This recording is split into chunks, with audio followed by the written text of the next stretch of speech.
Muy buenas tardes, señoritas, señoras, caballeros. 13 horas 30 minutos. Abrimos la redacción abierta de Intereconomía. Sabrá usted que veníamos desde hace lo menos un mes hablando casi todos los días de la cosa del Banco Popular con Fernando Latienda, cierre de mercados, Radio Intereconomía. Bueno, pues finalmente ayer Bloom y el Santander compra por €1 el Banco Popular.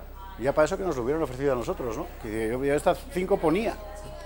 Qué cosas, ¿eh? Bueno, ahora habrá que ver despacito, despacito, como en la canción, qué es exactamente lo que ha pasado detrás.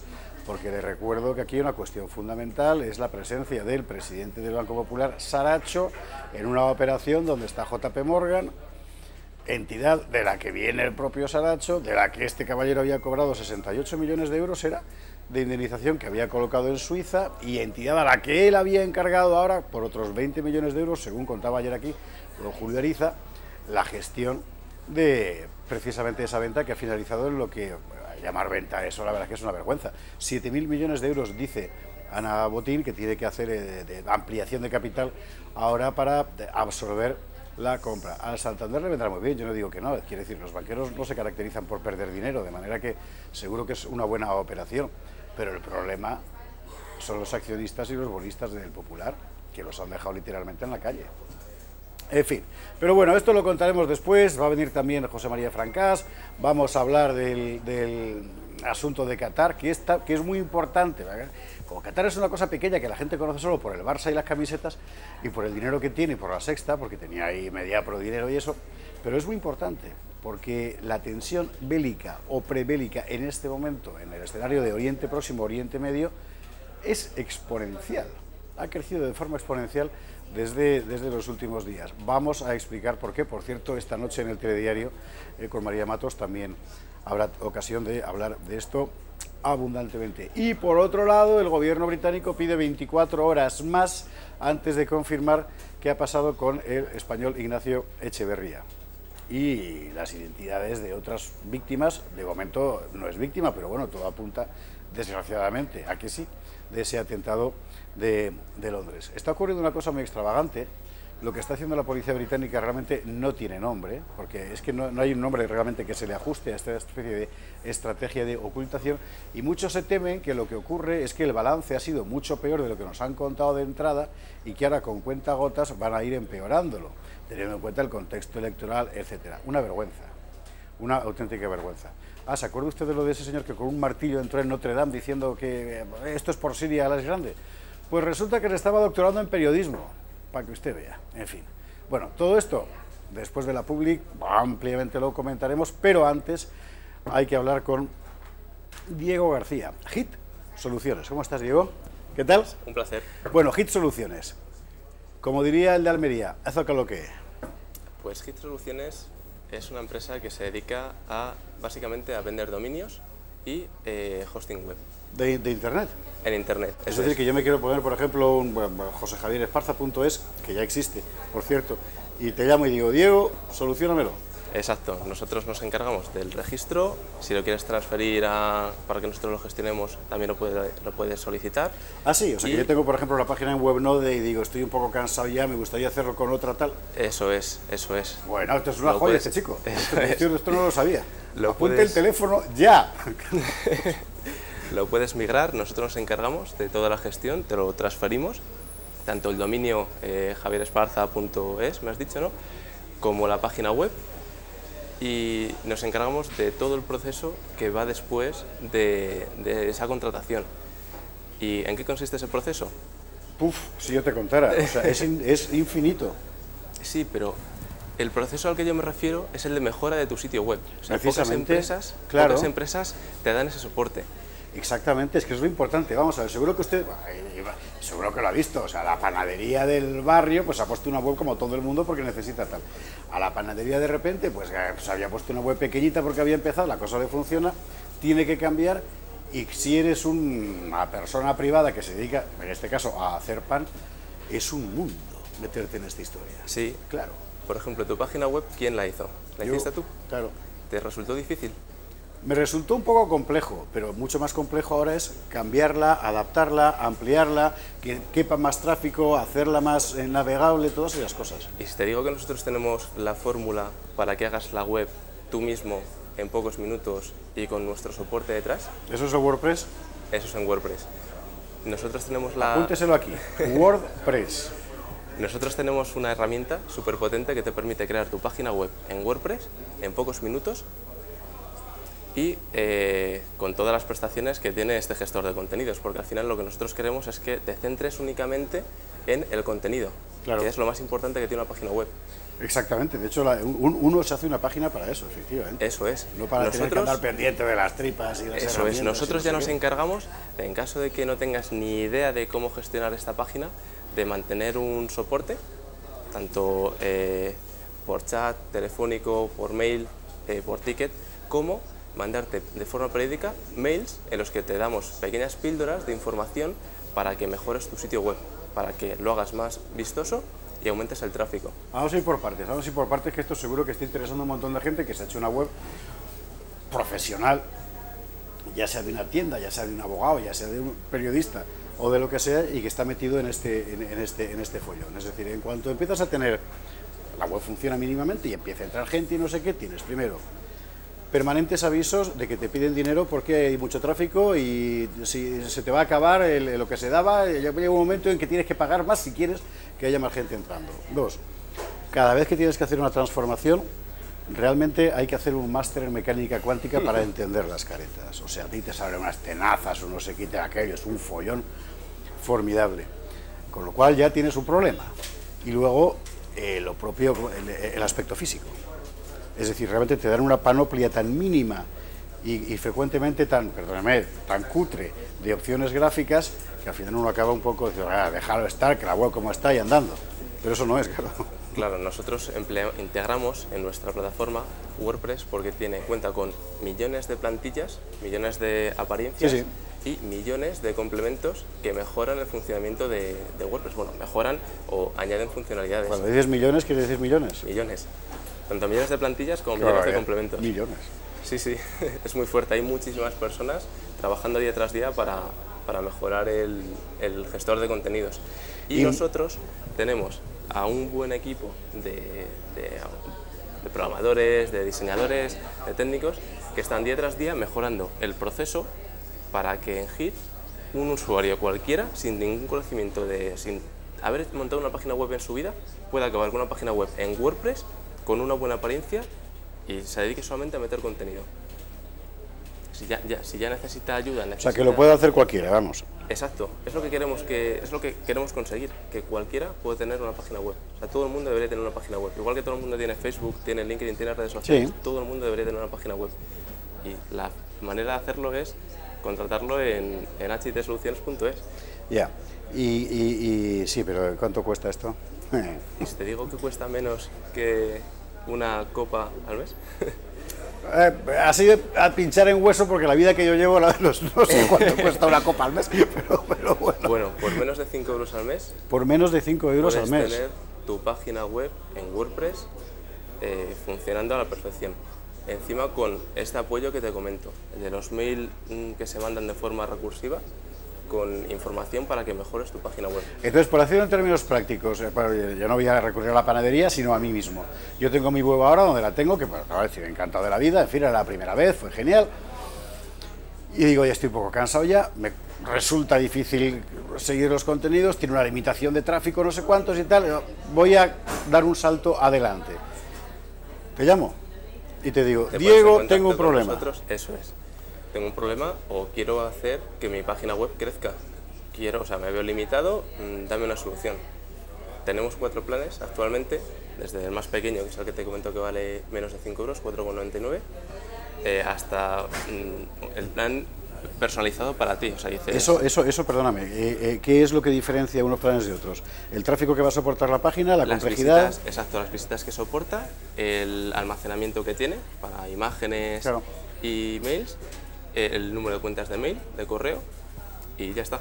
O sea, no limitamos más cosas. Pues yo no sé a qué está esperando usted. Encima con el soporte que ofrecemos. O sea, tienes cualquier duda y dices, vamos a ver, ¿qué tengo que hacer para que mi web tenga más visitas? Pues en contacto con nosotros, te hacemos una guía básica gratuita de qué cosas tienes que instalar, qué cosas puedes mejorar para tener más visitas en tu web, para mejorar el contenido, para mejorar la apariencia, y aparte, como te comentaba, subimos tanto al blog como mandamos por mail esos truquillos para mejorar. Está francamente bien. ¿Esto es español? Sí. ¡Hombre! Encima valor añadido. ¡Qué gracia! No, pero es muy importante. Que aparte de la cosa patriótica, que es importante, no es ninguna bobada, eso es importante, es que además, a la hora de entender las instrucciones que te dan, las instrucciones que vienen, que tienes que seguir, etcétera, es fundamental porque te permite entenderlo todo. Y si usted quiere hacerse una web para el taller de mecánica que tiene ahí en el polígono de Villalba, le va a resultar, oye, en fin, parece que le estoy haciendo publicidad, no era mi intención, pero bueno, le va a resultar mucho más sencillo hacerlo con estos, que se entiende lo que dicen, claro, que hacerlo con otros. Soporte 100% en castellano. Échale una pensada porque vale la pena, yo lo voy a hacer ya. 910-059-474. HITsoluciones.es. Y además .es con es de España, que eso es una cosa fantástica. Diego García, muchísimas gracias. Ahora hablaremos del asunto este, que a mí me ha dejado, de verdad que me hace falta. O sea que... Perfecto, muchas gracias, Javier. Vamos a la publi y a la vuelta con información.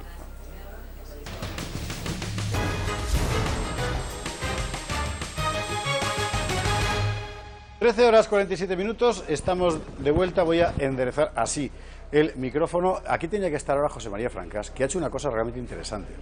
El CIS no tiene solo lo que ha salido, que sea la corrupción, el paro, etcétera. El informe del CIS, además, aquí.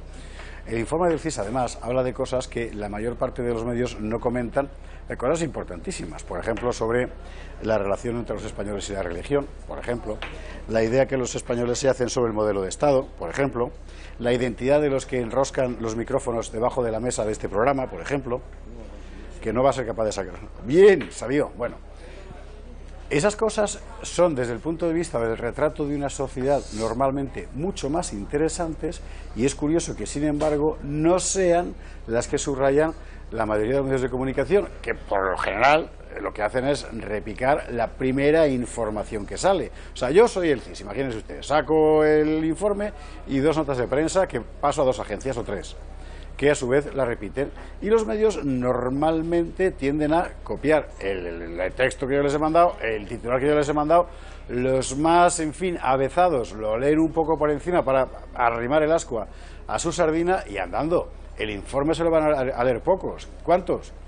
Casi 3 más. No, yo no he conseguido leerlo porque lo he intentado y me ha salido una cosa rarísima del CIS, que no me deja acceder a nada del informe, me deja acceder a series temporales y no me interesa. Tenías que haber dicho que eras otro en lugar de tú. Porque, bueno. Puede ser. ¿Y qué dices de la religiosidad? No, pero la religiosidad que es curioso porque en las 3 cosas, en las preocupaciones, que es lo que ha sacado todo el mundo, sí, en la religiosidad y en el modelo de Estado hay cambios. Pero hay cambios mínimos. Por ejemplo, la religiosidad, resulta que normalmente en España se declaran católicos un 70% de personas. ¿Así es? Bueno, pues este mes estamos en 69,3. Tampoco es un cambio sustancial. De estos se considera practicantes el 25% de la población. Muchos son probablemente. Pero sí, bueno, es que cuentan al que va una vez al mes a la iglesia. Una vez al mes. Es un practicante un poco raro porque, que sepa yo, los católicos tienen que ir una vez a la semana. Pero fuera de ese pequeño dato, no deja de ser chocante que se considere ampliar el cupo. Claro, si no fuera eso perderías un 10 y mucho %. O sea, un 11, o sea, bajaría mucho. Pero en fin, todo el mundo acepta, para no discutir, 70-25, pues estamos en 69-24 y pico, ¿no? Yeah. O por ejemplo, en el tema del modelo de Estado, pues la mayoría acepta lo que hay como está, no quiere, o sea, el 50% le encanta como está ahora. No, perdón, más del 50%. El 50% es otra cosa. O sea, la gente acepta el modelo que está en un 37 o un 38%, que no es mucho, Y tampoco quieren que haya más autonomía en las autonomías, ni más ni menos. O sea, ya más o menos esto ya está bien. Yeah. Y se consideran españoles y de cada autonomía el 50%, que eso es un dato interesante. O sea, el 50% aceptan, se consideran igual de una cosa de la otra. O sea, tan asturiano como español, sí, por ejemplo. Eso, que está muy bien. Yeah. Claro, supongo que eso no es equivalente en toda España.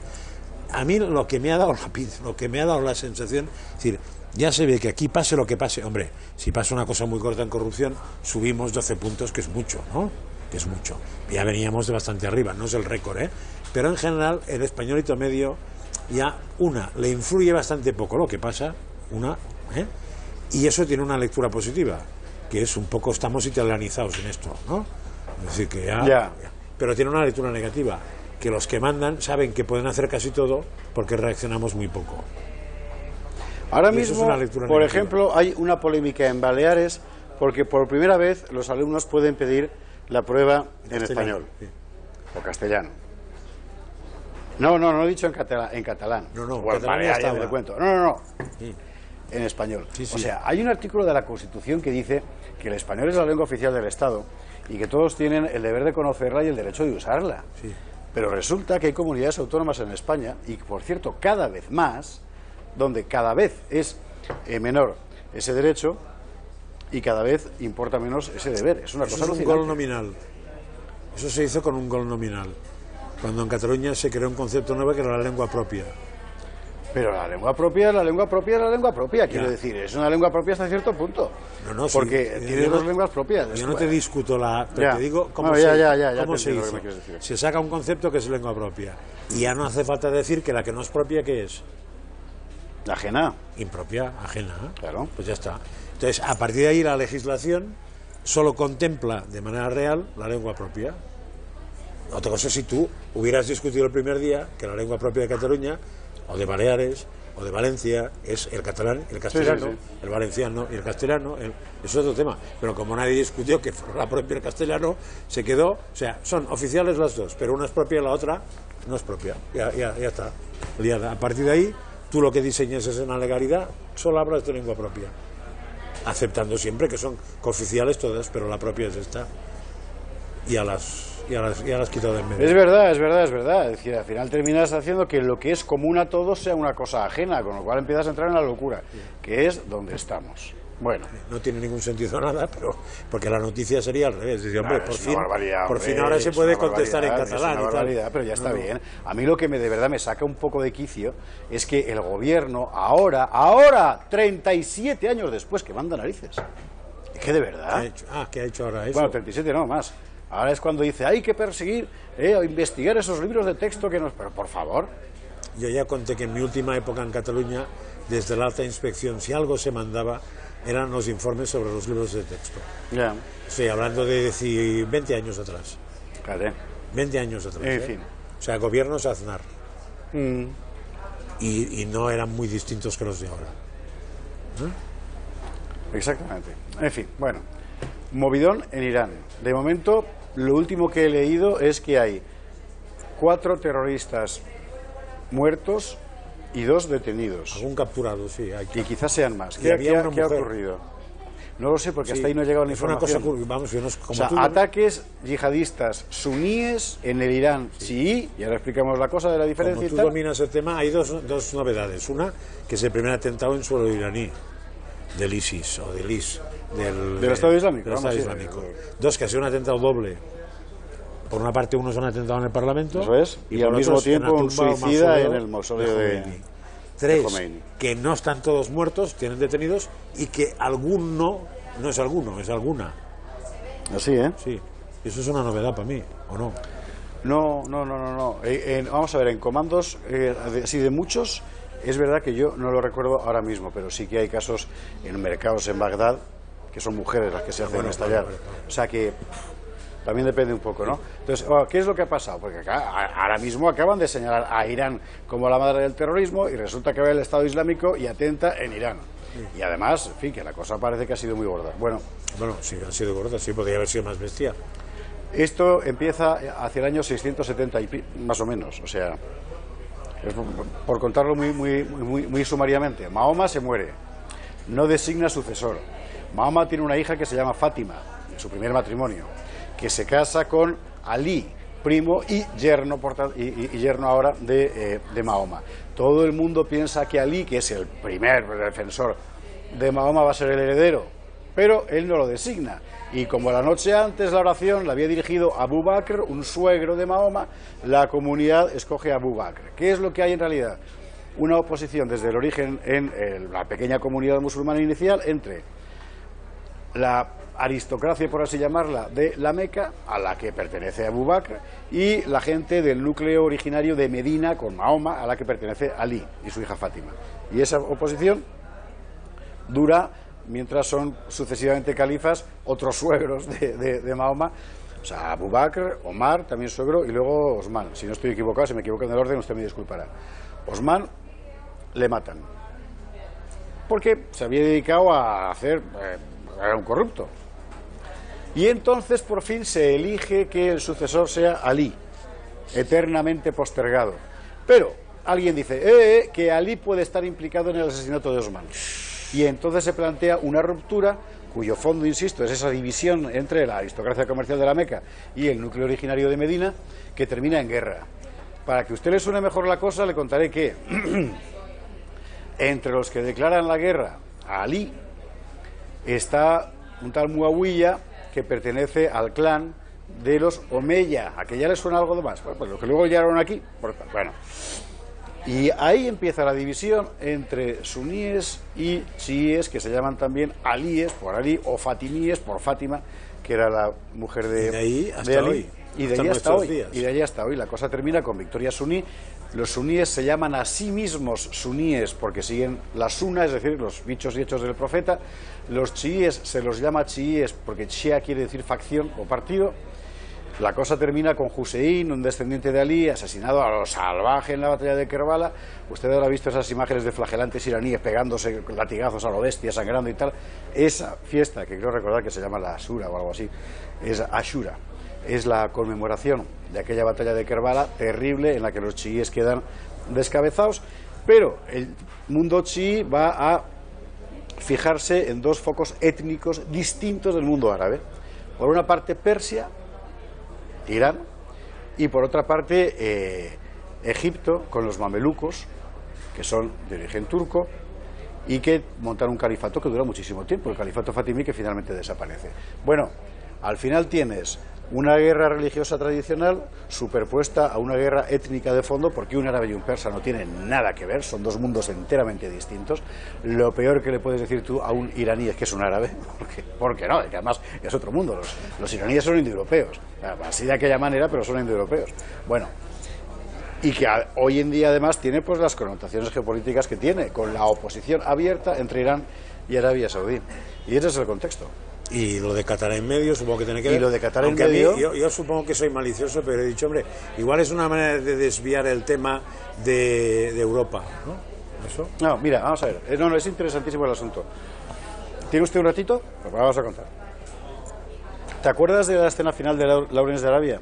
Cuando han ganado, llegan a, me imagino que sería Bagdad, no me acuerdo, se llegan por fin los jefes tribales árabes a sentarse en la mesa del triunfo, y a partir de ese momento empiezan a pelearse a muerte entre sí. Bueno, es exactamente lo que ocurre con las potencias petroleras del Golfo. Entonces, Arabia Saudí, Kuwait, Emiratos, Qatar, están muy peleados. Arabia Saudí ha ejercido un liderazgo importante hasta cierto punto. Qatar, cuando se ha sentido preterida, ¿qué ha hecho? Dos cosas que ahora empiezan a saberse y que no le perdonan a los saudíes. Una, por su cuenta y riesgo... Esta historia es fantástica. Por su cuenta y riesgo, una ciudad colonial que iban a montar los norteamericanos en la frontera entre Líbano e Israel, ellos la compran y se la regalan a Hezbollah, la milicia chií, yihadista chií, del Líbano. Se la regalan tal cual, es decir, una barbaridad de millones de dólares lo que se gastan ahí. Dos, con lo cual ya se enemistan con Estados Unidos. Para arreglar lo que hacen, se convierten en los mediadores entre Obama e Irán, en todos estos procesos de acuerdo nuclear que hemos visto en los últimos años. Con lo cual Arabia Saudí dice, Qatar traidor, claro, porque Arabia Saudí está enemistada a muerte con Irán chií. Para acabarlo de arreglar, hay un elemento geopolítico de primera importancia que voy a ver si soy capaz de enseñarle aquí en el mapa. Ya verás, qué cosa más divertida. ¿Y te suena que hay unos secuestros en medio de la familia qatarí por parte de Irán? De hace unos años. No me extrañaría, pero vamos. Y que las condiciones que ponen para la liberación son un cambio de cromos estratégicos en que Qatar empieza a echar una mano a los hermanos musulmanes y al propio Irán. Pero los hermanos musulmanes e Irán están peleados a muerte. Pues no sé por qué, pero eso me han contado a mí, que tiene bastante que ver con el secuestro de un número importante de familiares de la familia real de Qatar. Es posible que esté por medio, no lo sé. Pero en todo caso, falta aquí meter un elemento que es al que iba a ir ahora. De repente, Turquía entra en liza y dice, yo estoy con Qatar. Eso es nuevo. Y con Irán. ¿Por qué? Raquel, por favor, vamos al mapa. Al PC, perdón. El último viaje que ha hecho Trump a Arabia Saudí, ahí estamos, ha ventilado la idea de crear una OTAN árabe-suní, pivotando sobre Arabia Saudí, ¿no? Para, bueno, que sea el gran poder militar en la región. Esa OTAN suní solo tiene una base naval de importancia. Eso que está ahí marcado en rojo, aquí, que es Al-Jubail. Bueno. ¿Dónde está Qatar? Aquí, lo está usted viendo aquí con mi cursor. ¿Dónde está Irán? Aquí. Qatar e Irán cierran. Pueden cerrarle completamente la salida a la única base naval militar de la OTAN saudí. Amigo mío, bueno, pues a partir de ahí, y Turquía encantada. Claro, y la pregunta que del millón por favor, es, ¿por qué se mete Trump en ese tema cuando es conocido que si algún país tuvo que ver con el 11S fue Arabia Saudí? Porque no es cuestión de países ya. Es decir, Trump, los mismos que mandaban. Trump se ha vuelto de Arabia Saudí con una jugada extraordinaria que es muy difícil de entender y que ya veremos qué es. Os voy a vender, es decir, no es un regalo, ¿eh? O sea, el dinero se lo quedan los americanos. ¿Cuántos millones de dólares han sido? Una salvajada. 100.000 millones de dólares en el material militar. Y según llega a Estados Unidos, anuncia: voy a vender todas mis reservas estratégicas de petróleo, con lo cual el precio del petróleo, brum, y a los saudíes capón. Hay una jugada de estas de pumba. En fin, la cosa está muy complicada. Pero y habrá que ver ahora qué es lo que pasa. Porque declarado, es que yo si hubiera hecho esto, pues entenderlo, pero es que ha declarado en las últimas horas que de alguna manera el tema Qatar, el tema, sí, el que se ha disparado entre comillas, el ataque a Qatar, lo ha provocado él.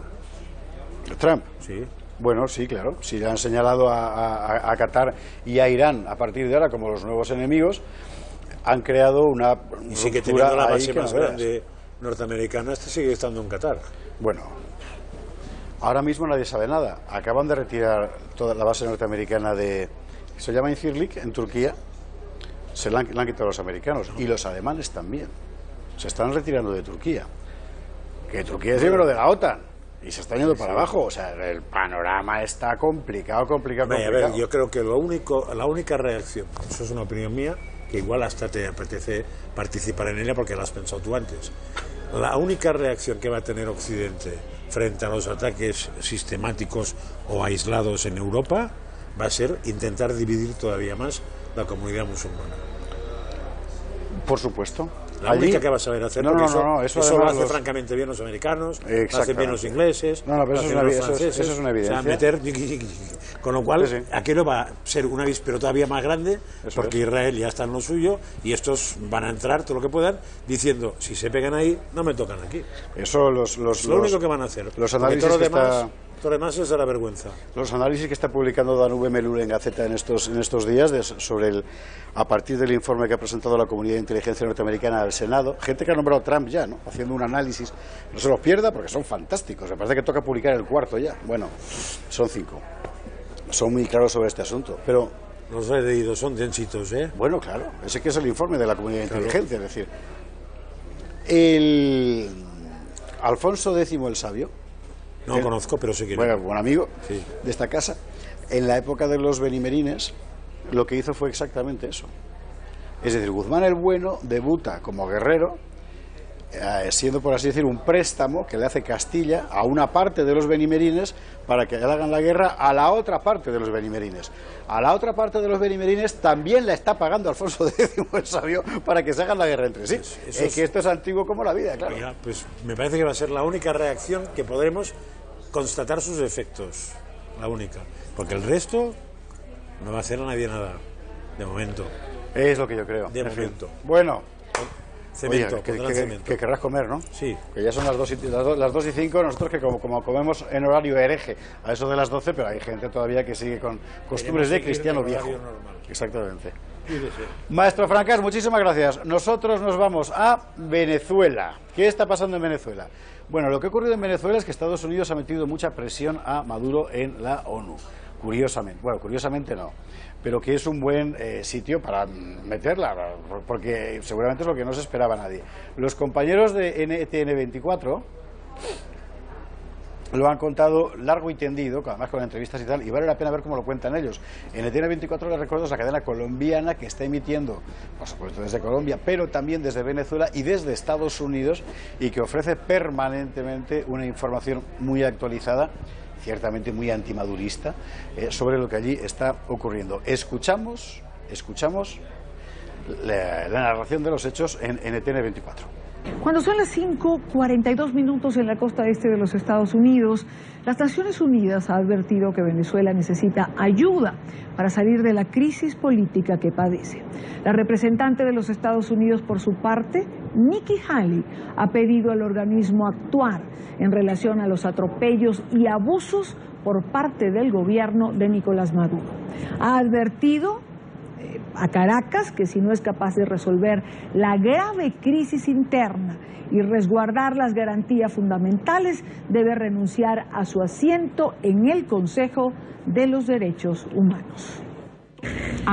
Estoy orgullosa de que los Estados Unidos tengan una parte en la situación de deterioro rápido en Venezuela. Estaré allí y espero que ustedes estén conmigo para escuchar de primera mano sobre las graves violaciones de los derechos humanos.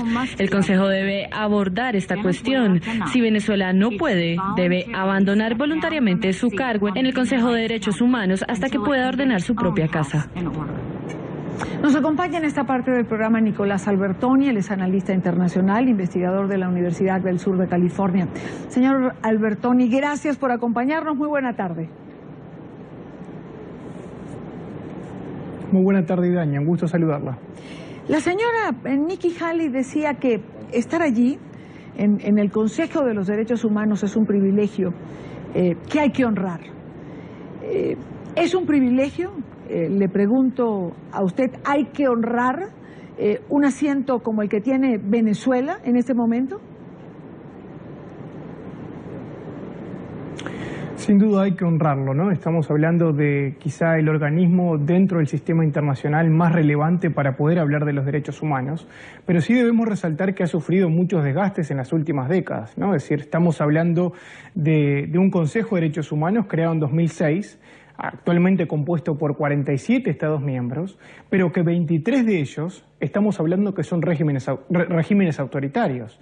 De esos 23, casi la mitad son dictaduras puras y duras, y el resto son lo que se llama en la teoría de estos temas autoritarismos competitivos.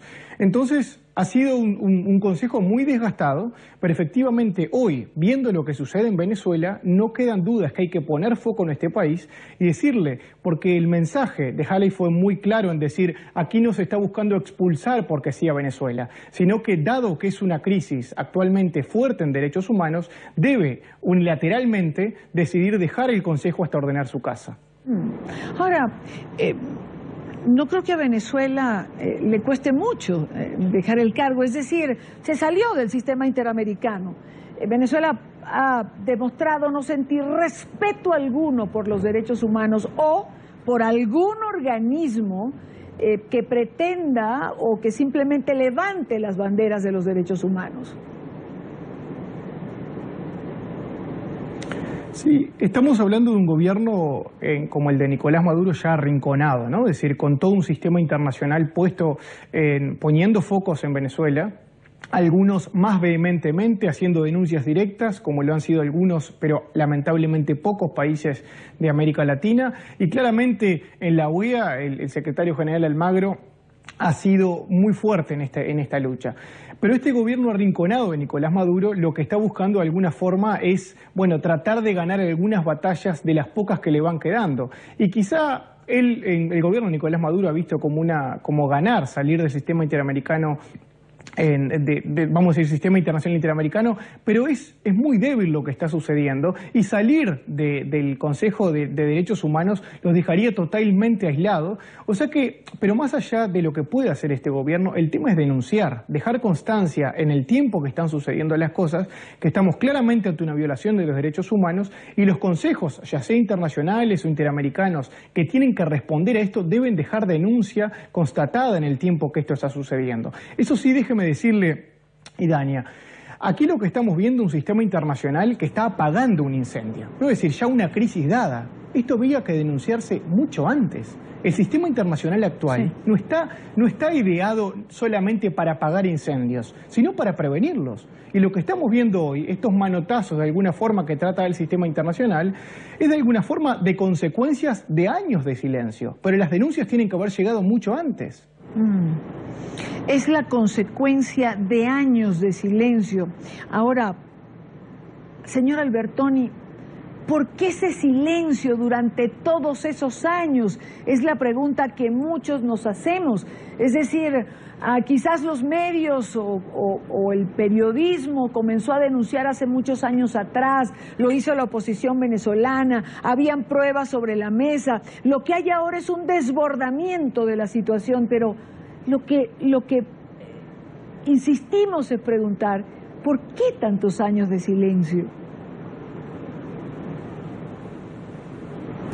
Bueno, hay dos razones. Quizá una política que muchos países se han avalado, creo yo, hipócritamente en lo que se llama pragmatismo diplomático, que es decir, bueno, cada país debe resolver sus problemas, pero ahí se olvidaban, y aquí está la crítica de esa visión, es que cuando estamos ante violaciones de los derechos humanos, la no denuncia y encerrarse en ese pragmatismo hipócrita termina haciendo que los países sean cómplices de esa situación. Esa es una lectura, la política y la crítica correspondiente que le subrayaba.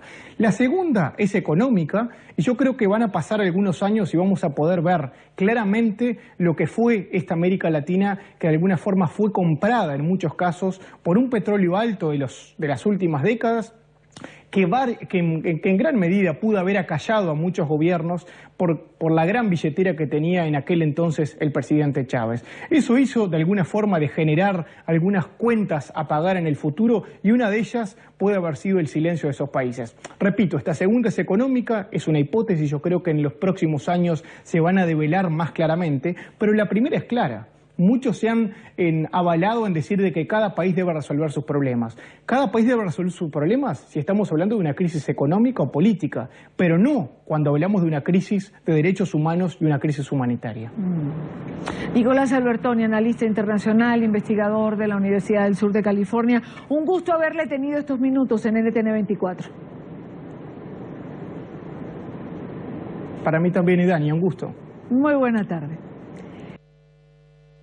De NTN 24 sobre lo que estaba pasando, lo que está pasando y lo que va a seguir pasando, me temo, en Venezuela. Vámonos a los Estados Unidos. El exdirector del FBI declarará ante el Senado y Trump le ha deseado suerte. ¿De qué estamos hablando? De la pista rusa famosa. Vamos a verlo. El presidente de Estados Unidos, Donald Trump, deseó este martes suerte al exdirector del FBI, James Comey, en su esperado testimonio de este jueves ante el Comité del Senado, que investiga los posibles nexos de la campaña electoral del actual mandatario con el Kremlin. Le deseo suerte, dijo hoy Trump a los periodistas que le preguntaron por Comey al comienzo de una reunión del mandatario con varios legisladores. La Casa Blanca confirmó el lunes que Trump no usaría sus poderes ejecutivos para impedir el testimonio de Comey, que ha generado una gran expectación, dado que el exdirector del FBI fue abruptamente despedido el pasado 9 de mayo, cuando estaba a cargo de la investigación de esa agencia sobre Rusia. Según informaciones reveladas hace unas semanas, Comey escribió unos memorandos en los que detallaba que Trump le solicitó poner fin a las investigaciones que pesaban sobre su ya ex asesor de seguridad nacional, Michael Flynn, lo que de confirmarse podría considerarse un intento de obstrucción a la justicia. El portavoz de la Casa Blanca, Sean Spicer, no aclaró hoy si Trump planea ver por televisión el esperado testimonio de Comey, pero dijo que el mandatario estará muy ocupado ese día. Esto es lo que hay. Más de Estados Unidos, el nuevo fiscal general de los Estados Unidos ha propuesto que haya cárcel para los culpables de abusos sexuales a niños. mano dura y un endurecimiento general de la legislación. ¿Y qué quiere usted que le diga? Me parece muy bien. Vamos a verlo. El fiscal general de Estados Unidos, Jeff Sessions, defendió la necesidad de encarcelar a los criminales que abusan sexualmente de niños o que los explotan por motivos laborales. A mucha gente no le gusta el encarcelamiento, pero me gustaría pensar que esta es la única forma de frenar a los que hacen daño a los niños.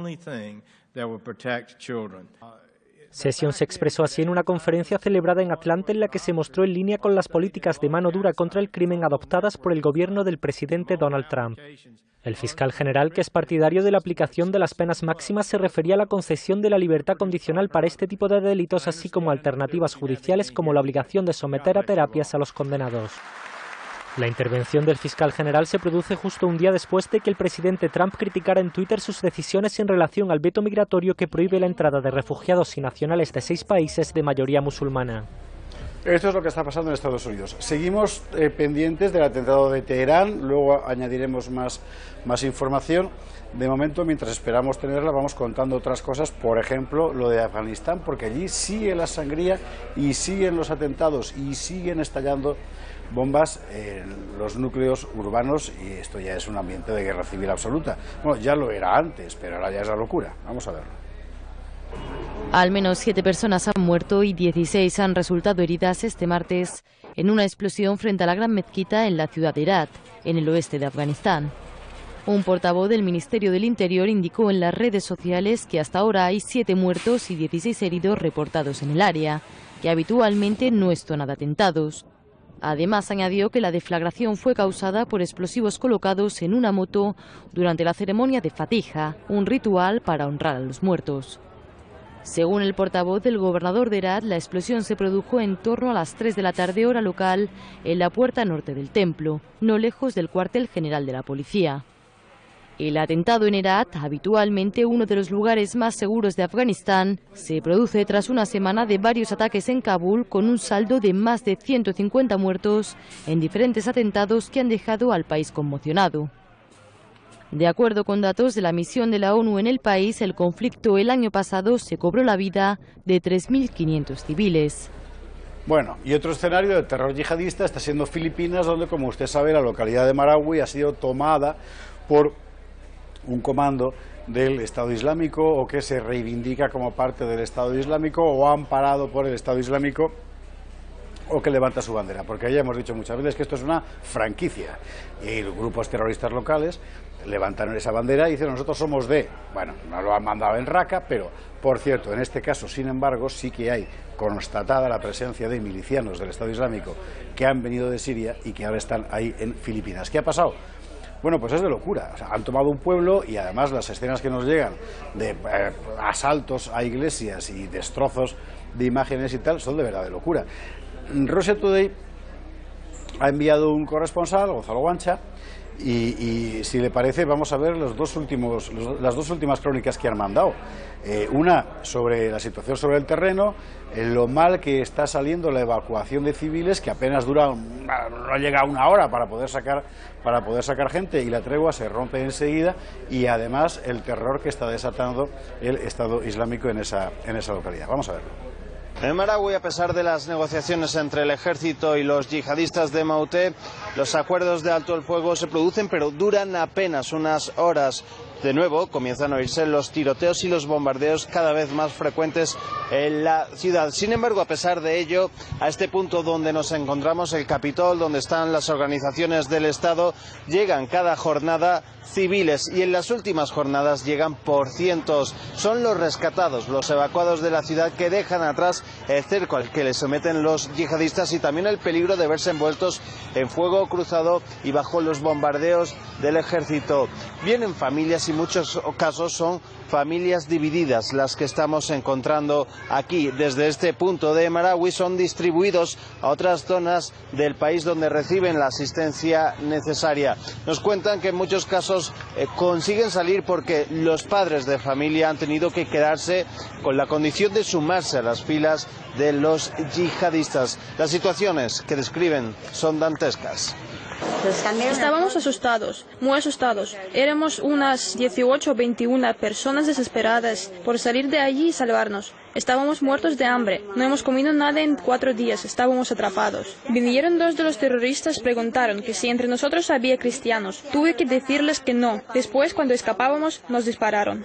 Y esa situación se viene prolongando durante días, semanas. Es por eso que también el ejército ha decidido cambiar de táctica para atacar a los terroristas. Por ahora han cesado los bombardeos aéreos que, de hecho, recordemos, la semana pasada se llevaron la vida de 11 soldados filipinos por error en estos bombardeos. Afirman que ahora la prioridad es sacar a los civiles y es que, según informes militares, han conseguido cercar por completo a los terroristas en un punto muy localizado de la localidad de Marawi. Por lo tanto, ya les es imposible seguir recibiendo municiones y fondos económicos y, según los testimonios de algunos de los civiles que han abandonado el cerco, los terroristas estarían quedando sin municiones. Así, según los militares, ahora la prioridad es sacar a los civiles de la manera más segura posible. De hecho, el presidente Rodrigo Duterte ha afirmado que el gobierno trabaja para crear un corredor que permita la salida de los civiles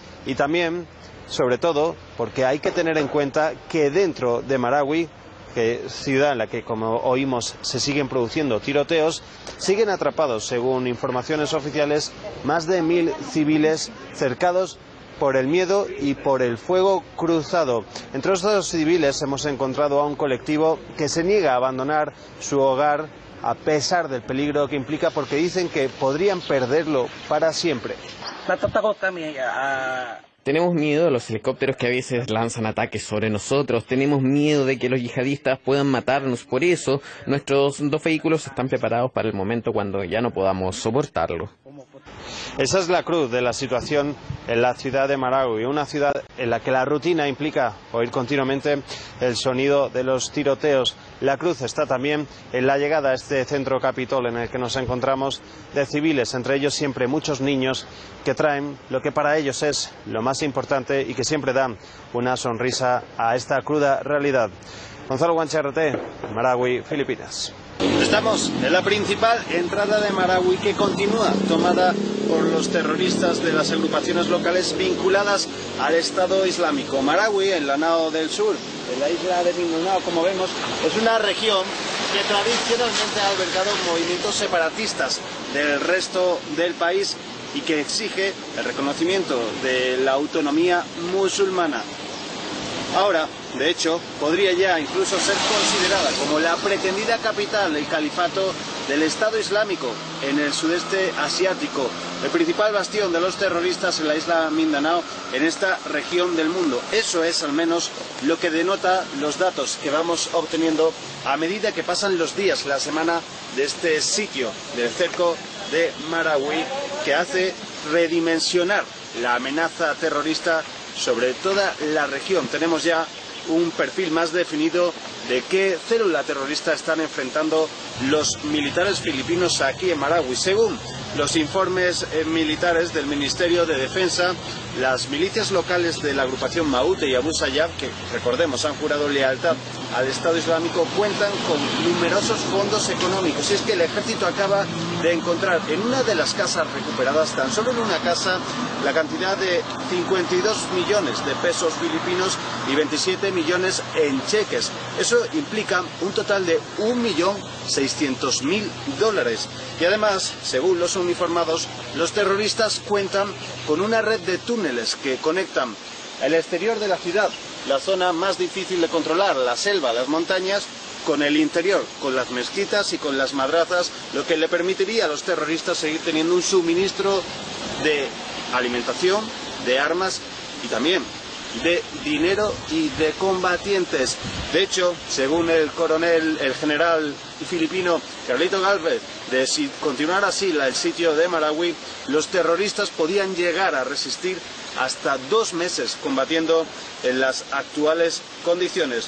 Lo cierto es que sobre el terreno lo que vamos encontrando es un despliegue militar sin precedentes. Eso sí, hay avances. Informan los militares que al menos han conseguido rescatar a 1.467 civiles del interior de Marawi y que han conseguido reducir el interior que los yihadistas controlan en la ciudad a un 10% del tamaño inicial. Por su parte, desde Manila, el presidente Rodrigo Duterte ha decretado una nueva orden de captura y una recompensa aumentada de más de $200.000 para Isnilon Apilon. Esta cantidad se suman los $100.000 que ya ofrecen Estados Unidos. Isnilon Apilon es sin duda alguna la figura prominente entre los yihadistas de toda la región.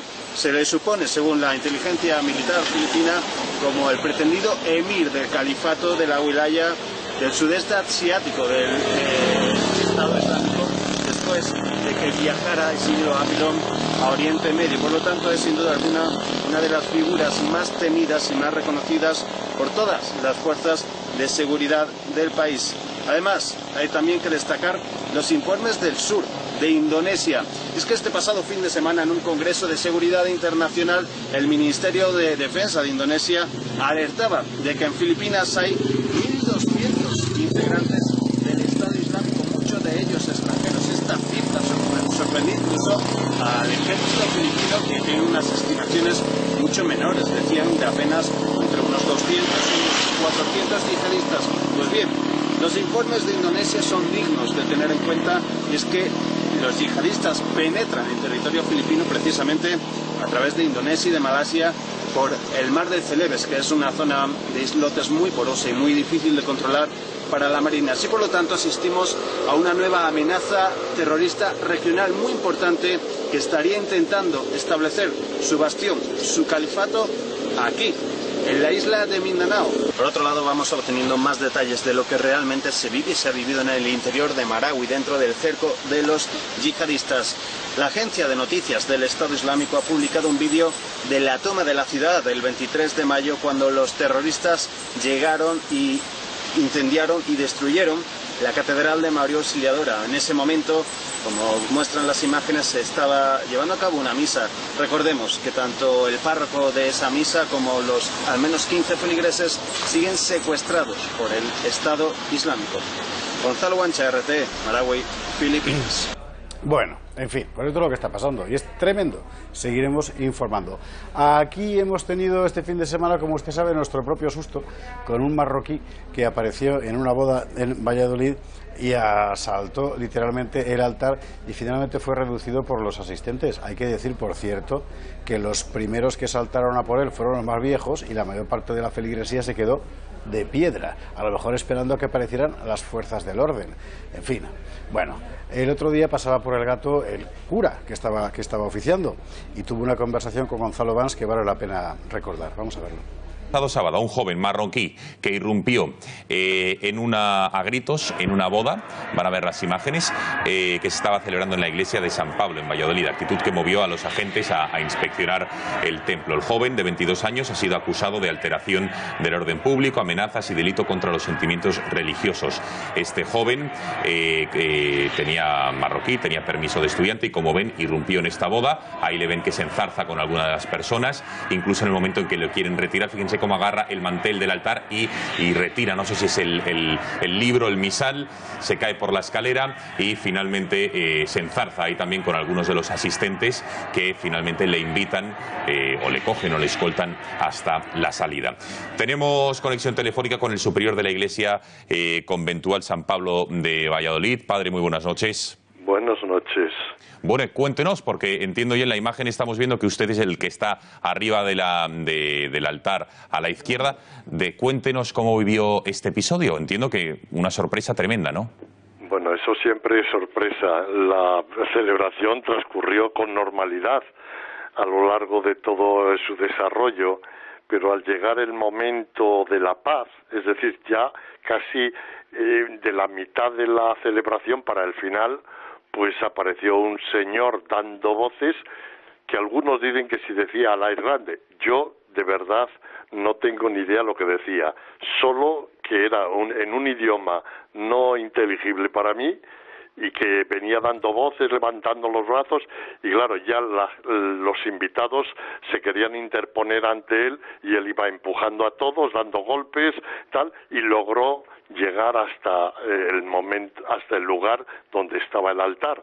Hay un tramo de 10 escaleras, subió y allí En ese momento yo había estado dando la paz y por eso estoy a un lado en las imágenes que se ven, que se han transmitido por ahí, estoy a un lado junto a un grupo de invitados que estaban de testigos, que eran un grupo de jóvenes. Parece ser que había entre ellos un guardia civil y algunos policías, por supuesto que de incógnito, de paisano, con su chaqué algunos, y ellos fueron los que salieron rápidamente a intentar pararle y reducirle y bajarle o echarle. Sí, sí. En ese tiempo, pues alguien debió de llamar a la policía o a la Guardia Civil, no sé a quién, porque se presentaron allí de varios tipos de policías y ya en el momento en que yo me dirigía a retirar, a coger el cáliz y la patena, pues por si acaso, porque no sabíamos qué intenciones traía. Y esa es otra cosa, porque los invitados se acercaban a él para pararle, pero con miedo, lo cual es natural, dadas las cosas que están ocurriendo. Nadie sabía si llevaba un cuchillo o un arma o nada, nadie lo sabía. O un cinturón o lo que fuera, ¿no? Padre, ¿por qué cree que no sé si usted evidentemente está a mitad de la celebración eucarística de esa boda, pero ¿por qué cree? No sé si usted o alguien al finalizar la Eucaristía tuvo ocasión de hablar con este ciudadano de 22 años. ¿Por qué lo hizo? ¿Por qué cree que entró en el templo, interrumpió esa boda, más allá de llamar la atención? Pero ¿cuál era su fin? ¿Qué cree usted? Vamos a ver, parece ser los que le oyeron hablar así antes de empezar todo, que no hablaba con coherencia vocal. Es decir, y luego me lo han confirmado, que estaba drogado y también con alcohol. ¿Cuál es su finalidad? ¿Interrumpir un acto religioso? Pues no lo sé, pero provocar, fastidiar a una pareja de novios que han preparado con ilusión su celebración y tal, pues no lo sé. Pero desde luego no era por nadie aceptado todo eso que estaba haciendo. Desde luego a los novios les causó el mayor mal que ha podido causarles nadie, estropearles el día de su celebración. Ya una cuestión más, padre. Entiendo que hay que lanzar un mensaje de tranquilidad y que pese esto es un hecho aislado en su parroquia y en las aledañas y en el resto de España no es normal estos ataques, estos ultrajes. Creo que es el primero que se ha dado. ¿No? Sí, eso es. Es el primero, dice, ¿no? Sí. No sería noticia. Sí, padre, ¿nos escucha? Sí, escucho. Vale, no, con lo cual de momento tranquilidad y que no tiene por qué ir a mayores. Bueno, ya por último, el susto que se llevaron los novios, pero que entiendo que finalmente se casaron y que el matrimonio, pese a esta desagradable interrupción, es válido, ¿no? Hombre, por supuesto, la ceremonia del matrimonio ya se había realizado. Si solo quedaba la parte final, que era la comunión y el firmar los documentos que se hace sobre una mesa junto al altar y nada más. Pero claro, eso queda estropeado un poco estéticamente y vitalmente y moralmente. Es lo que yo traté de tranquilizar a la gente una vez que ya la policía se lo llevó y tal, pues digo, bueno, que esta vivencia de vuestro matrimonio no quede ensombrecida con el recuerdo del mal momento aquí pasado, que se trate de resaltar lo vuestro, el matrimonio y la celebración, que por encima de todo esté sobre esa otra vivencia. Queda clarísimo. Pues, Padre Superior de la Iglesia Conventual de San Pablo de Valladolid, muchísimas gracias por haber atendido a la llamada del Gatalagua y muy buenas noches. A ustedes, muchas gracias. Adiós. Gonzalo, fíjate, ese matrimonio empezó mal, pero luego a las 2 horas ya ganó el Madrid la 12 y está...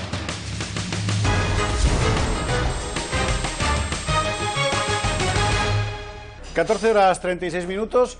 Estamos de vuelta. Les recuerdo que seguimos pendientes de lo que ha ocurrido en Teherán, Irán, donde 2 atentados simultáneos, al menos 2 que sepamos, han dejado varios muertos, entre ellos los terroristas. El Estado Islámico ha reivindicado los atentados en Irán, y 2 detenidos, al parecer. Luego ampliaremos la información. Importante el asunto. Les recuerdo también, lo contaremos dentro de un rato con Fernando Latienda, que el Banco de Santander ha comprado el Banco Popular por €1, que si nos lo dicen antes ya pujamos usted y yo juntos, si pudiéramos más, en fin. Y el gobierno, en lugar de explicar que ha hecho el Banco de España, que no sabía nada, en lugar de explicar por qué Íñigo Méndez de Vigo hace nada, una semana, 2 semanas, decía con ese aire, según acaba de dejar el palo de golf, decir, tranquilidad absoluta, toma tranquilidad absoluta, o sea, la cosa es tremenda. Pero el gobierno no da explicaciones de eso, sino sobre un pacto que ha firmado para combatir la violencia machista. Bueno, España cañí. Nos vamos mientras tanto a Siria. ¿Por qué? Pues porque la coalición liderada por Estados Unidos ha comenzado a bombardear en todas partes, fundamentalmente Raqqa, capital del Estado Islámico, lo veremos enseguida, y además tropas de Bashar al-Assad, que está muy enfadado como es lógico. Vamos a verlo. Militares del ejército sirio murieron y otros 15 resultaron heridos tras el bombardeo de la coalición antiterrorista liderada por Estados Unidos contra las fuerzas militares gubernamentales. El Pentágono ha confirmado el ataque realizado cerca de la localidad de Aztam, al sur de Siria. Ricio Segovia nos trae los pormenores de este ataque y las reacciones al respecto. La coalición internacional ha lanzado un ataque contra tropas gubernamentales en el sureste de Siria. Lo han hecho después de que estas tropas entraran en una zona de distensión y se aproximaran a la base que allí tiene la coalición. Estas zonas de distensión fueron diseñadas precisamente para intentar limitar la violencia en los lugares del país donde hay tropas gubernamentales y también de la oposición moderada. Y de hecho, lo que ha ocurrido en esta ocasión, según el comunicado del Pentágono, es que más de 60 militares se adentraron en esta zona con artillería y también con tanques, y después de varios avisos que ignoraron, la coalición pues decidió abrir fuego contra ellos.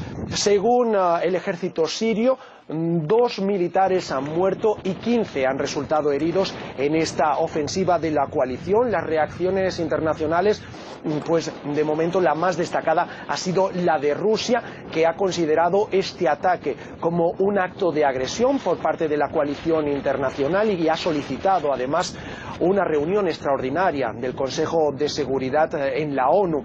También en Estados Unidos, la Casa Blanca ha señalado que el presidente Donald Trump ha sido informado de estos hechos. Bueno, y luego está además la ofensiva sobre Raqqa, importante porque es la capital del Estado Islámico. Quiero recordarle que hace unas 3 semanas a lo mejor contábamos aquí, y por cierto en ningún lado más, que parte del Estado Mayor del Estado Islámico, del Estado Mayor no, del gobierno para ser precisos, porque eran cargos civiles sobre todo, estaban huyendo de Raqqa hacia el sur. Se preveía que habría una fuga del Estado Islámico como estructura de poder hacia la frontera de Jordania. Bueno, el hecho es que la ofensiva sobre Raqqa, sobre lo que ha sido la capital de esa panda de matarifes hasta hace nada, se ha consumado ya. Y vamos a ver cómo lo han contado los compañeros de la venezolana Telesur. ¿Por qué Telesur? Pues porque son los que han publicado la que, desde mi punto de vista, es la crónica más completa sobre la cuestión. Vamos a verlo. Fuerzas democráticas sirias anunciaron el inicio de la fase final de la operación para recuperar la ciudad de Al-Raqqa del control del grupo terrorista Estado Islámico. Los detalles de esta información los tiene nuestro compañero Hisham Wanous. Hola Hisham, adelante, buenas tardes.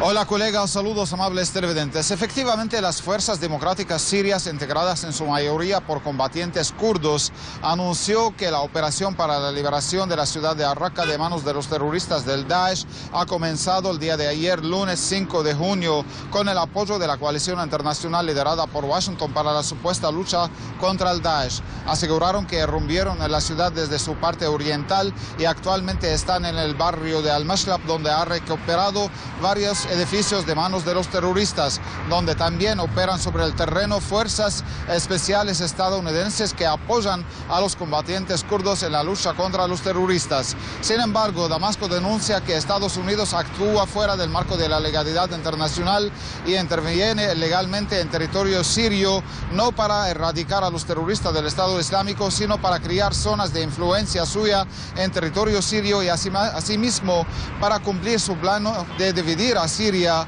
e instalar al norte de Siria una zona autónoma de los kurdos. Hay que destacar realmente que los terroristas, según denuncia Damasco y también Moscú, salen de la ciudad de Raqqa en breve acuerdo con las fuerzas democráticas kurdas y también la coalición internacional liderada por Washington hacia Palmira y Deir ez-Zor, sin combatir y sin también hacer resistencia a los combatientes kurdos. Informaciones procedentes del lugar de los hechos afirman que las tropas de los terroristas comenzaron a salir de Raqqa hacia Deir ez-Zor sin combatir a las fuerzas kurdas y realmente están atacando a posiciones del ejército árabe sirio que le está haciendo frente a la ciudad de Deir ez-Zor. Le informamos además de esto que Damasco denuncia que la coalición internacional liderada por Washington bombardea a la población civil, causa muerte de civiles indefensos y también destruye la infraestructura del país y de ningún modo sus ataques están dirigidos a erradicar a los terroristas del Estado Islámico.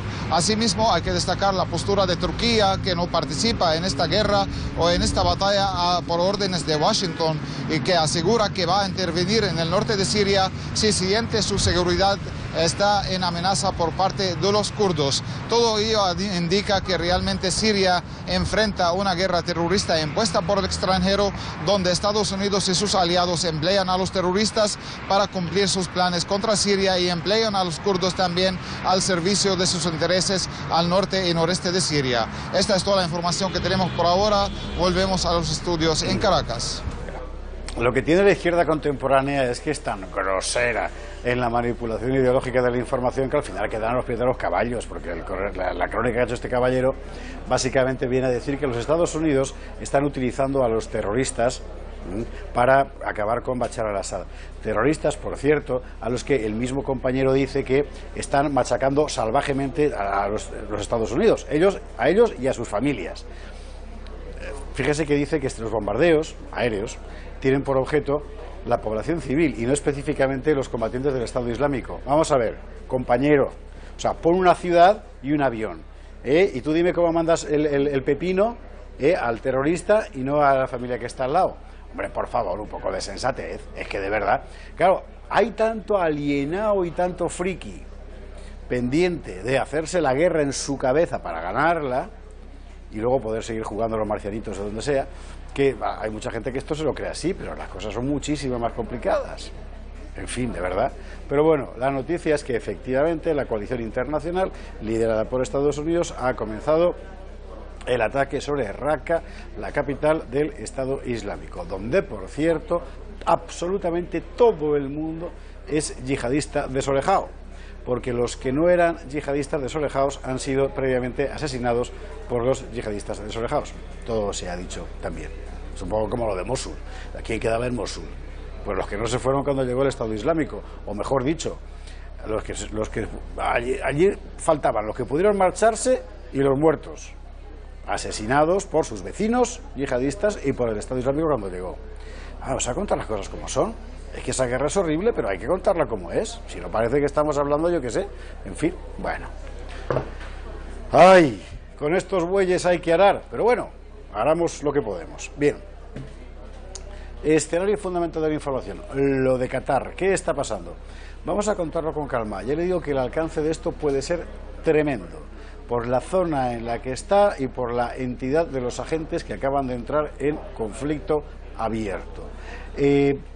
La mejor forma de ir por partes es contarlo desde el principio. Así que, si le parece, vamos a recordar el primer análisis que se hacía en esta casa sobre la cuestión, que era el de Bruno Navarro en El gato al agua, después de que Cristina Ramos nos contara en un pizarrín básicamente lo que había sucedido. Para recapitular, lo mejor que hay.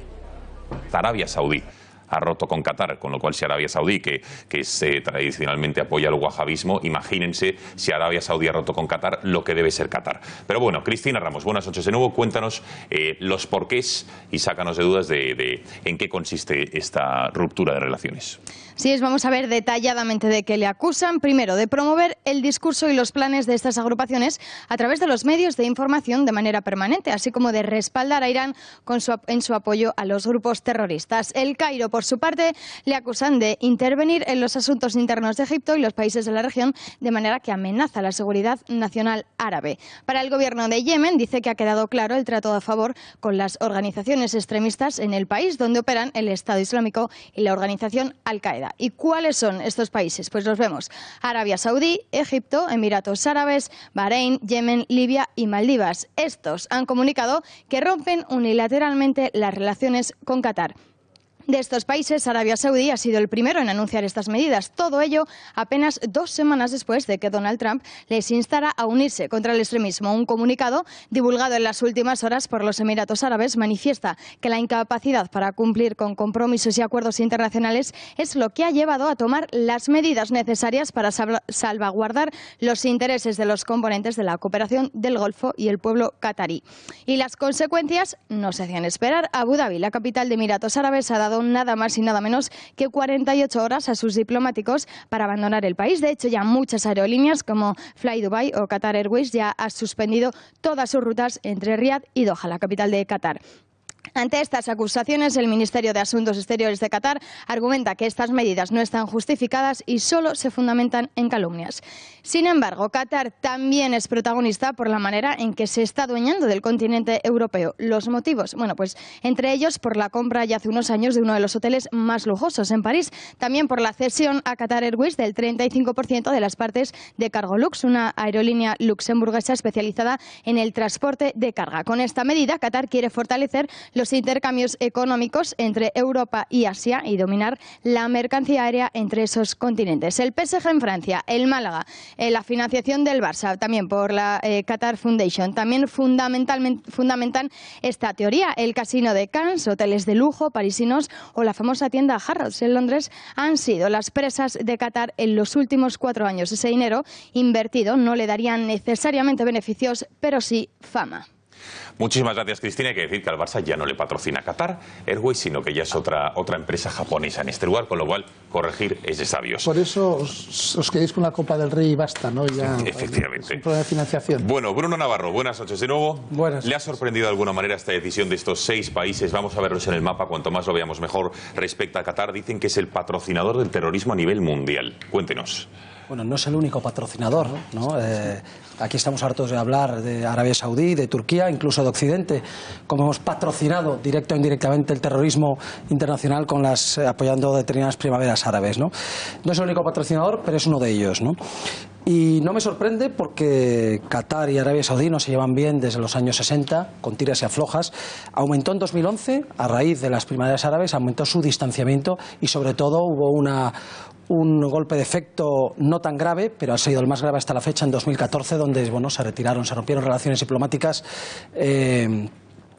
también entre 3 de estos países, ¿no? Emiratos Árabes Unidos, Bahrein y Arabia Saudí con Qatar. Lo que sí sorprende es que sí que es la más grave, ¿no? Aquí hemos llegado a un punto bastante más agresivo y más alto en la ruptura de relaciones. ¿Por qué es no retorno esta ruptura? ¿Qué supone? No creo que sea un no retorno, nunca lo ha sido, ni va a haber una guerra, pero lo que supone es un golpe de efecto para decir basta ya realmente lo que, vamos a ver cómo lo explico, de una forma clara. Desde la óptica occidental, desde nuestra óptica, nosotros generalmente ponemos en el mismo saco a Arabia Saudí, Qatar, Emiratos, Emiratos quizás un poco menos, a estos países que financian tradicionalmente, les ponemos en el saco de financiadores del terrorismo internacional y de exportadores de yihadismo o de integrismo islámico a Occidente y al mundo musulmán en general, ¿no?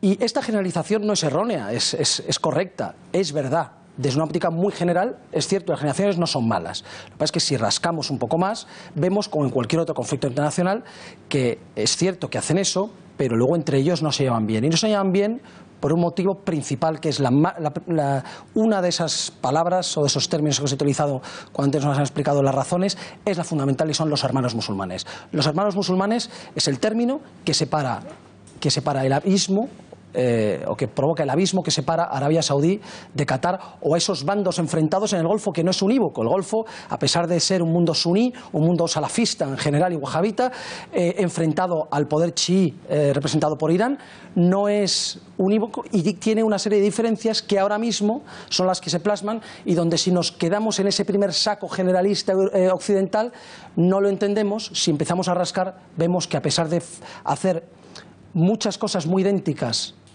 tienen unas grandes diferencias, que la principal, repito, es hermanos musulmanes. Entonces vamos a centrarnos. Los hermanos musulmanes. ¿Qué hacen los hermanos musulmanes? Porque sí que es verdad que están en diferentes países, pero ¿cuál es la razón de ser? Y sobre todo, ¿por qué es la gran diferencia entre Qatar y Arabia Saudí? Porque claro, decíamos en la presentación que hasta Arabia Saudí se ha hartado de Qatar, o de que sea una de las grandes patrocinadores del terrorismo. Hasta Arabia Saudí, porque Arabia Saudí no se queda corto tampoco, ¿no? No se queda corto, ni Turquía tampoco, apoyando en la guerra de Siria, por ejemplo, a grupos yihadistas, Al-Qaeda mismo, o de la órbita de Al-Qaeda, por ejemplo, y hasta hace muy poco permitiendo y financiando indirectamente, el caso de Turquía, al Estado Islámico. Luego no se quedan cortos. Arabia Saudí, hermanos musulmanes, que nace en los años 20 en Egipto, ha ido expandiéndose a lo largo del mundo. Es un movimiento que no es salafista y wahabita, que serían términos que a lo que a nosotros respecta podemos equipararlos, ¿de acuerdo? Y lo que fue es expandiéndose gracias a la educación. Arabia Saudí, Qatar eran países muy letrados que necesitaban maestros, necesitaban potenciar sus escuelas. Y los hermanos musulmanes, que eran muy fuertes en eso, vinieron desde Egipto, generalmente huyendo de la persecución que allí sufrían, fueron huyendo y recalaron en Arabia Saudí, en Qatar, para huir. Y llegaron a un acuerdo con el Estado, de tal forma que se ocupaban de las escuelas, se ocupaban de la educación de esos países, y en el caso de Arabia Saudí, con la obligación de no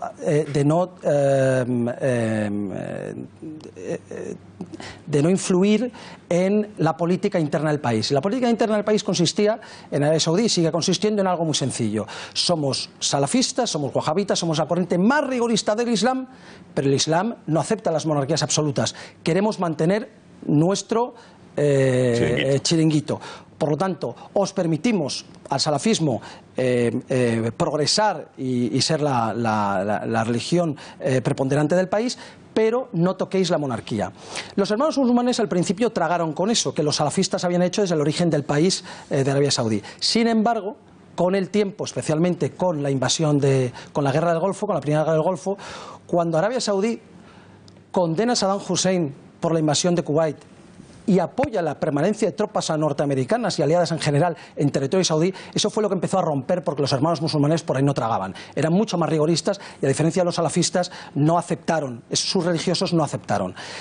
Ahí la cosa se torció y se quedó en un entente formal de ni amigos ni enemigos. Donde se rompió ya del todo fue a partir de 2011, cuando los hermanos musulmanes, incluidos los que están en Arabia Saudí, rompieron con el gobierno saudí y dijeron públicamente que condenaban, por ejemplo, la deposición de Morsi en Egipto por el golpe de Estado del mariscal al-Sisi. Esto Arabia Saudí no lo ha tolerado y en 2014 les ha considerado oficialmente grupo terrorista. El Estado Islámico y Al-Qaeda son grupos terroristas para todo el mundo. Hermanos musulmanes lo son para Siria, para Rusia, para Arabia Saudí.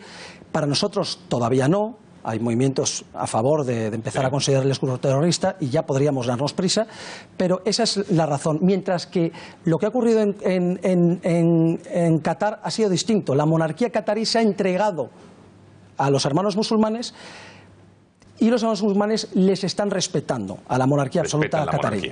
Bueno, ¿qué más? Qatar. ¿Qué es Qatar? Porque desde luego en las últimas horas hemos leído de todo, que sí es uno de los grandes patrocinadores del terrorismo, que está comprando, digamos, adentrándose en Europa. Hemos visto en Londres, en París, en España también, ya no solo a través de los clubes de fútbol, sino también de entidades bancarias. También, ojo, a través de los medios de comunicación, es gran accionista alguno de los...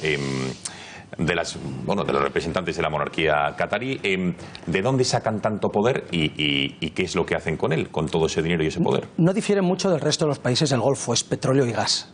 Petróleo y gas. La gran diferencia es en la población que tiene Qatar. Qatar no llega a 2 millones de habitantes. Es decir, ese petróleo y ese gas, por mucho que hayan bajado los precios, que a ellos les afecta menos que a países como Arabia Saudí, con una gran población comparativamente. Esto hace que estos menos de 2 millones de habitantes, del cual el 86% son trabajadores extranjeros, luego de esos 2 millones solo hay unos pocos, cientos de miles, que son realmente cataríes. Esos cataríes viven subvencionados. Su deporte, más bien, su trabajo consiste en buscar el mayor número de filipinos posibles para hacer su trabajo. En eso consiste básicamente la vida de un catarí.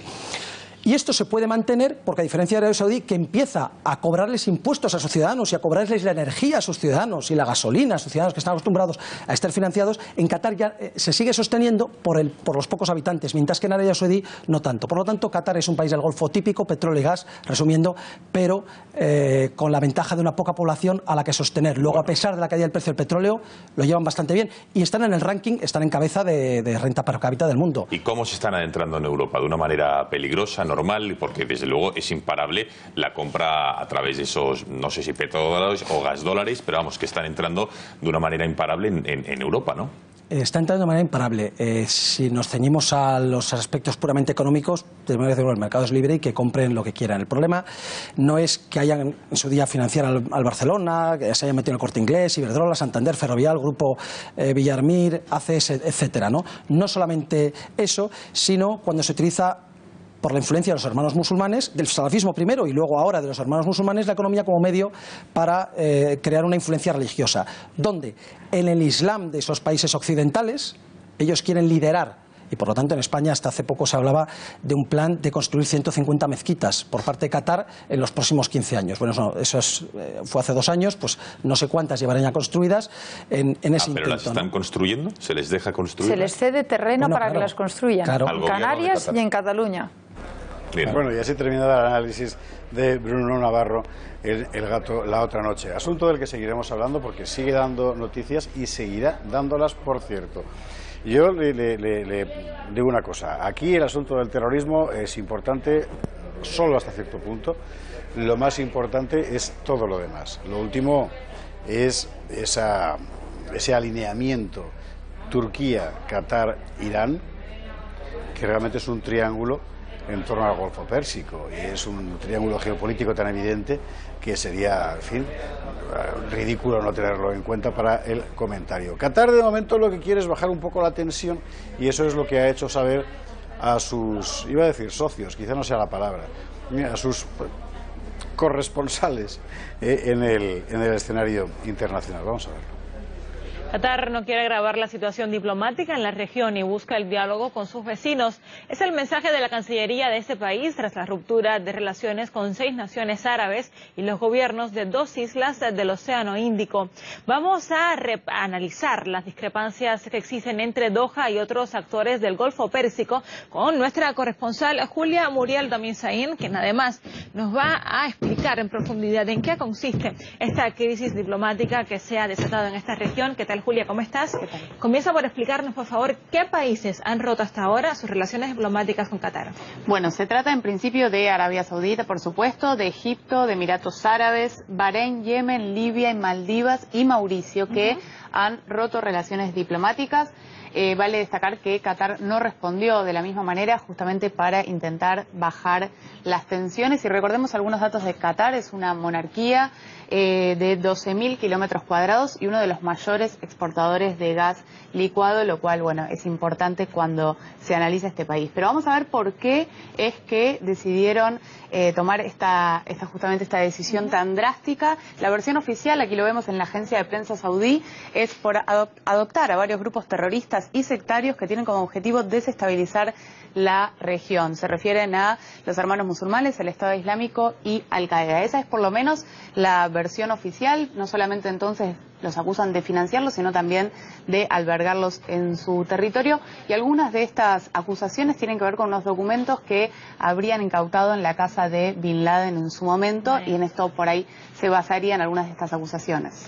Julio, pero tengo entendido que el detonante real que para muchos tiene esta crisis es la reciente visita de Donald Trump a Arabia Saudí. Así es, ha dejado consecuencias esta visita por Medio Oriente, y lo que muchos analistas justamente consideran consideran es que con esto tiene que ver más que con esto puntualmente esta crisis. Vamos a recordar que Estados Unidos tiene una base en Qatar, una de las más grandes de Medio Oriente, con 10.000 militares, 120 aviones, y que es un lugar clave, crucial para luchar contra el Estado Islámico en Irak y Siria para Estados Unidos. Esto le agrega, por supuesto, complejidad a la cuestión. Claro. Pero vamos a ver qué sucedió puntualmente, porque la agencia oficial de Qatar publicó que el emir había hecho unas declaraciones respecto de el sentimiento antiiraní, de esta potencia que adquirió el sentimiento antiiraní en la era Trump, y había justamente criticado esta postura. Y bueno, con esto tendría que ver esta gran crisis que se generó. Luego el gobierno de Qatar dijo que les habían hackeado la página, que esas declaraciones no habían existido, que sí el emir participó de una reunión, de una actividad, pero que no había hecho ninguna declaración. Sin embargo, el lío ya estaba hecho, comenzado. Ya estaba armado, exactamente. Así es. Y entonces hay que focalizarse en estas tensiones entre Arabia Saudita y Irán, ¿no? Justamente, que es de donde provendría este conflicto, bueno, y mezclado con las influencias de Estados Unidos, por supuesto. Estos son los principales conflictos que hay entre estas dos naciones. Por un lado, las ramas del Islam, la interpretación del Islam; por otra parte, conflictos respecto al petróleo, y también otros conflictos regionales más locales. Esta es la, entonces, hipótesis que va adquiriendo más fuerza más allá del oficial. Sí, suponemos que al pasar de los días pues se vaya esclareciendo más cuáles son las causas y el trasfondo que tiene esta marejada diplomática. Gracias, Julia, por haber estado con nosotros. Bueno, y seguiremos hablando de lo de Qatar porque es muy importante. Pero ahora, cuando son las 3 horas 2 minutos, recibimos a Fernando Latienda, cierre de mercados en Radio Intereconomía. ¿Cómo está? Por fin pasó lo del Popular. O sea, Fernando lleva aquí 3 semanas mínimo todos los días contando. Mira la que se lía, mira la que se lía. Se lió. Y estalló con la compra del Banco Popular por parte del Banco de Santander por el módico precio de 1 euro. Ahora hablaremos en detalle del euro. Antes vamos a ver la información tal como la ha contado la agencia EFE.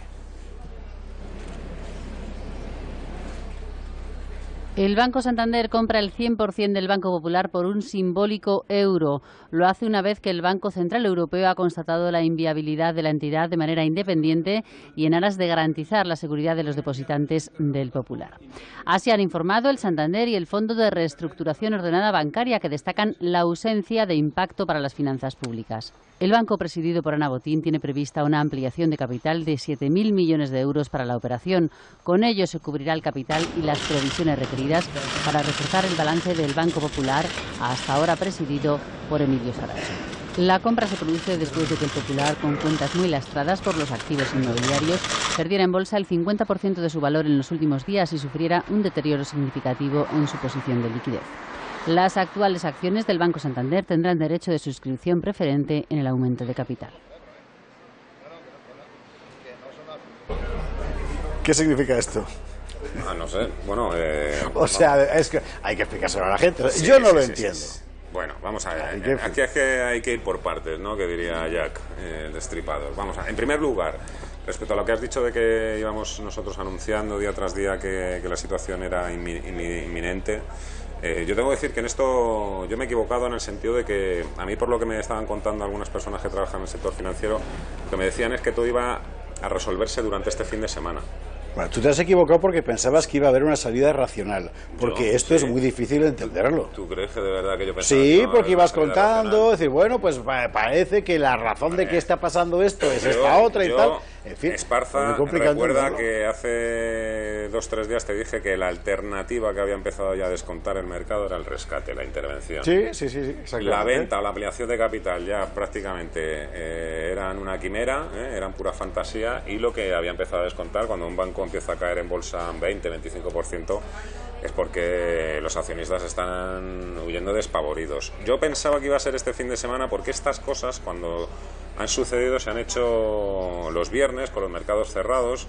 Algunos dirán con nocturnidad y alevosía, ¿no? Sí. Para que, bueno, y todo se ha precipitado, todo que haya ocurrido toda esta madrugada es un síntoma bastante significativo también de la situación crítica, ¿no?, a la que había llegado el Popular. Hay que empezar a responder muchísimas preguntas, evidentemente. A ti te llama la atención lo del euro, ¿no? Lo de que compren Ha sucedido. Sí, pero no aparte de lo folclórico que resulta lo del euro, sino porque fundamentalmente significa que ese banco ya no vale nada más que los activos inmobiliarios. Exactamente. Y se acabó. No valía absolutamente nada. Pero escúchame una cosa, ¿cómo es posible que eso ocurra en el plazo de un mes y medio?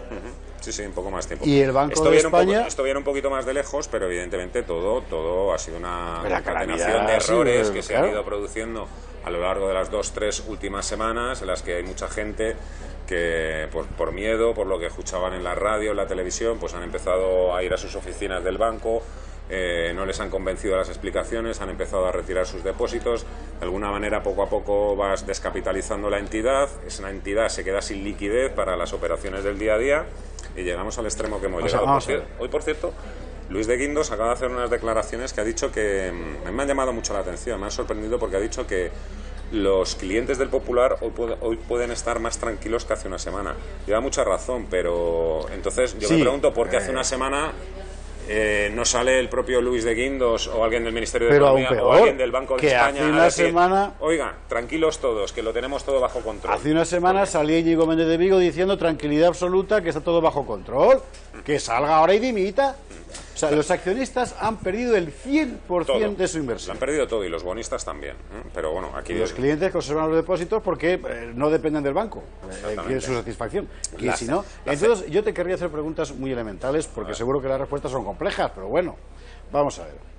El Banco de España, ¿qué ha estado haciendo todo este tiempo? Pues eso nos preguntamos muchos. Ayer precisamente hablamos de este asunto en el programa porque está repitiendo los errores del pasado. Ayer el propio Luis Linde comparecía en el Senado, en la Comisión de Presupuestos. Cuando le preguntaron por el tema Popular, es verdad que no venía en la agenda del orden del día, pero él dijo que no había venido al Senado a hablar de esto ni estaba preparado. ¿Cómo puede decir el gobernador del Banco de España que no está preparado para hablar de una cuestión que está afectando a cientos de miles de clientes, ¿no? Que está también que poniendo... de física cuántica, vamos, que era de cosa bancaria. Y que no solo afecta al Popular, es que esto también de alguna manera estaba marcando un poco, estigmatizando de nuevo a todo el sector financiero, que ha hecho muchos sacrificios, y ha hecho mucho saneamiento.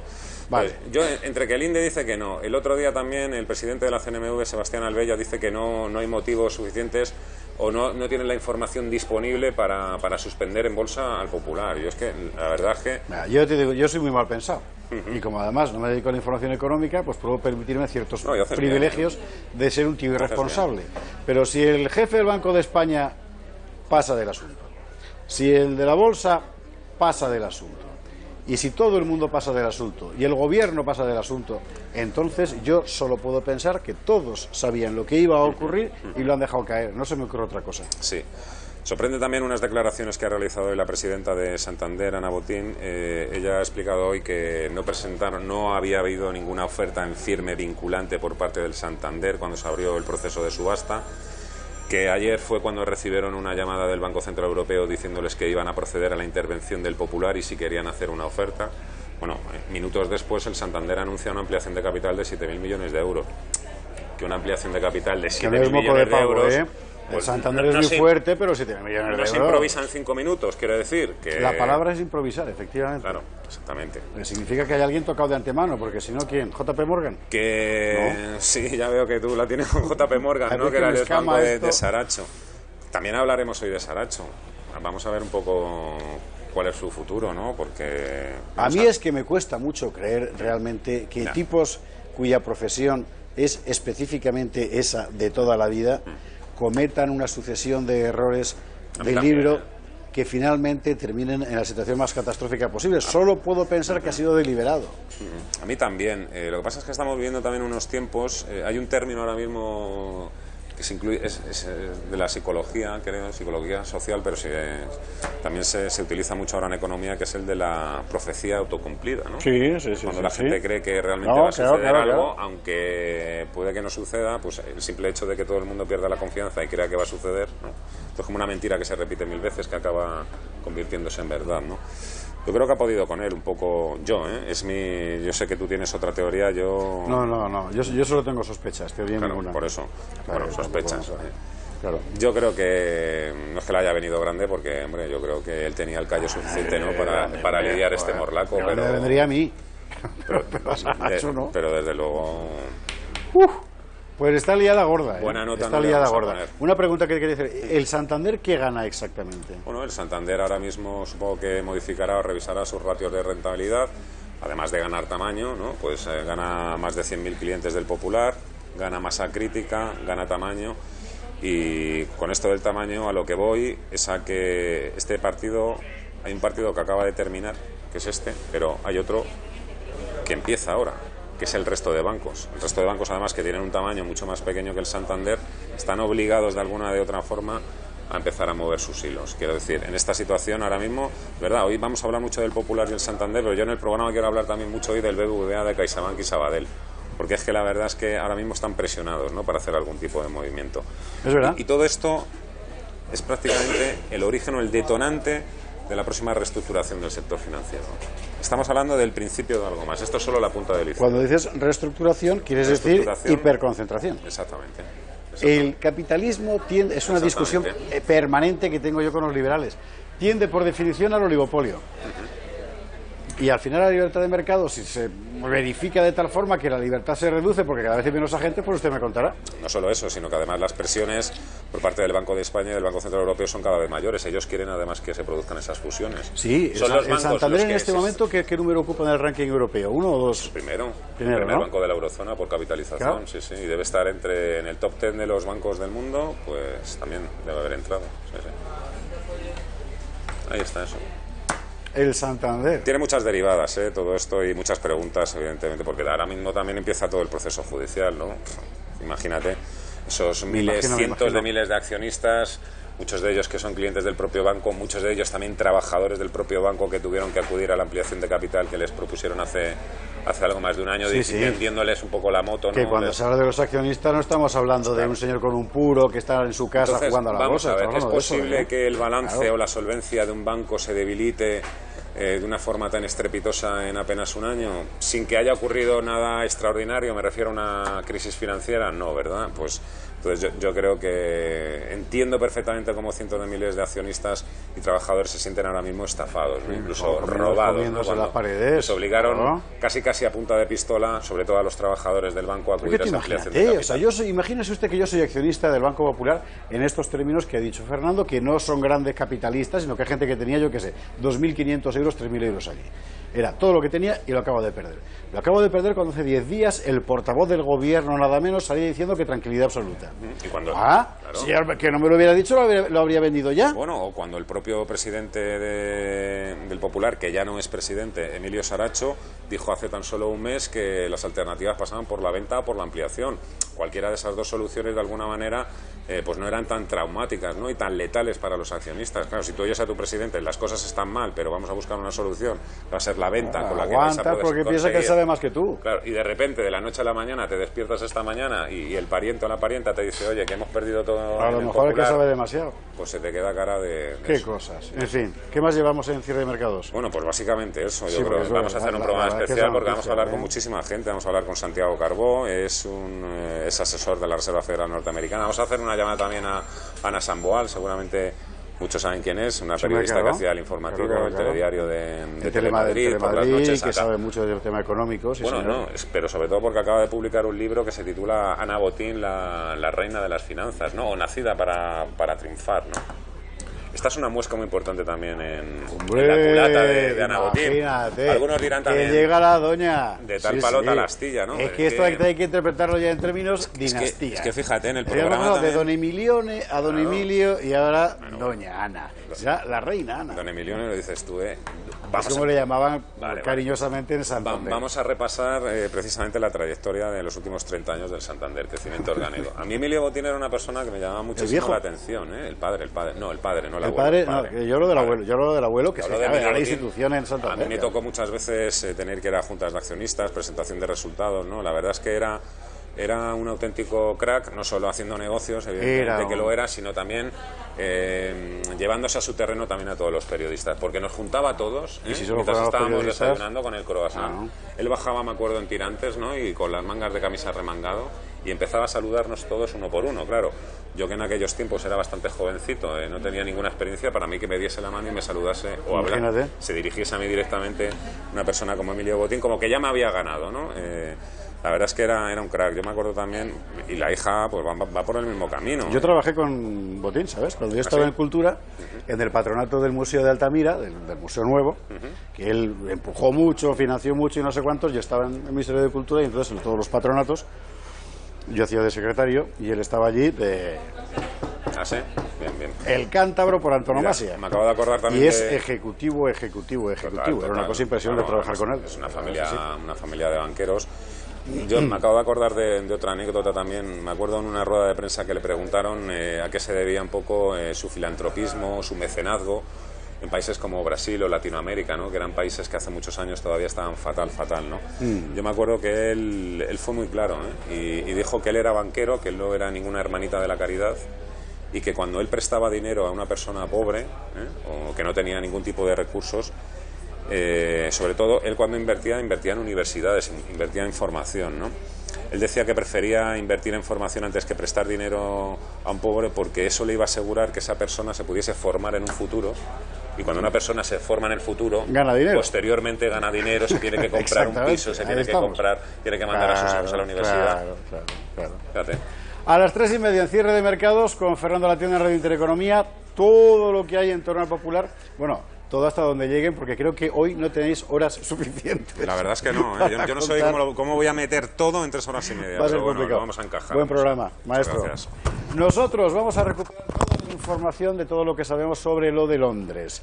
Así que, compañeros, si queréis, sobre nuestra escaleta nos retrotraemos a ese primer vídeo en el que la agencia EFE nos explicaba cómo la campaña electoral en Reino Unido ha girado, evidentemente, hacia el Brexit y el terrorismo. Hace solo 24 horas, con ese papanatismo del periodista español, uno oía a colegas nuestros decir: no, la sociedad británica es una sociedad madura, que no va a utilizar los atentados para hacer campaña, y un jamón con chorreras. O sea, no se habla de otra cosa, y en campaña, por supuesto.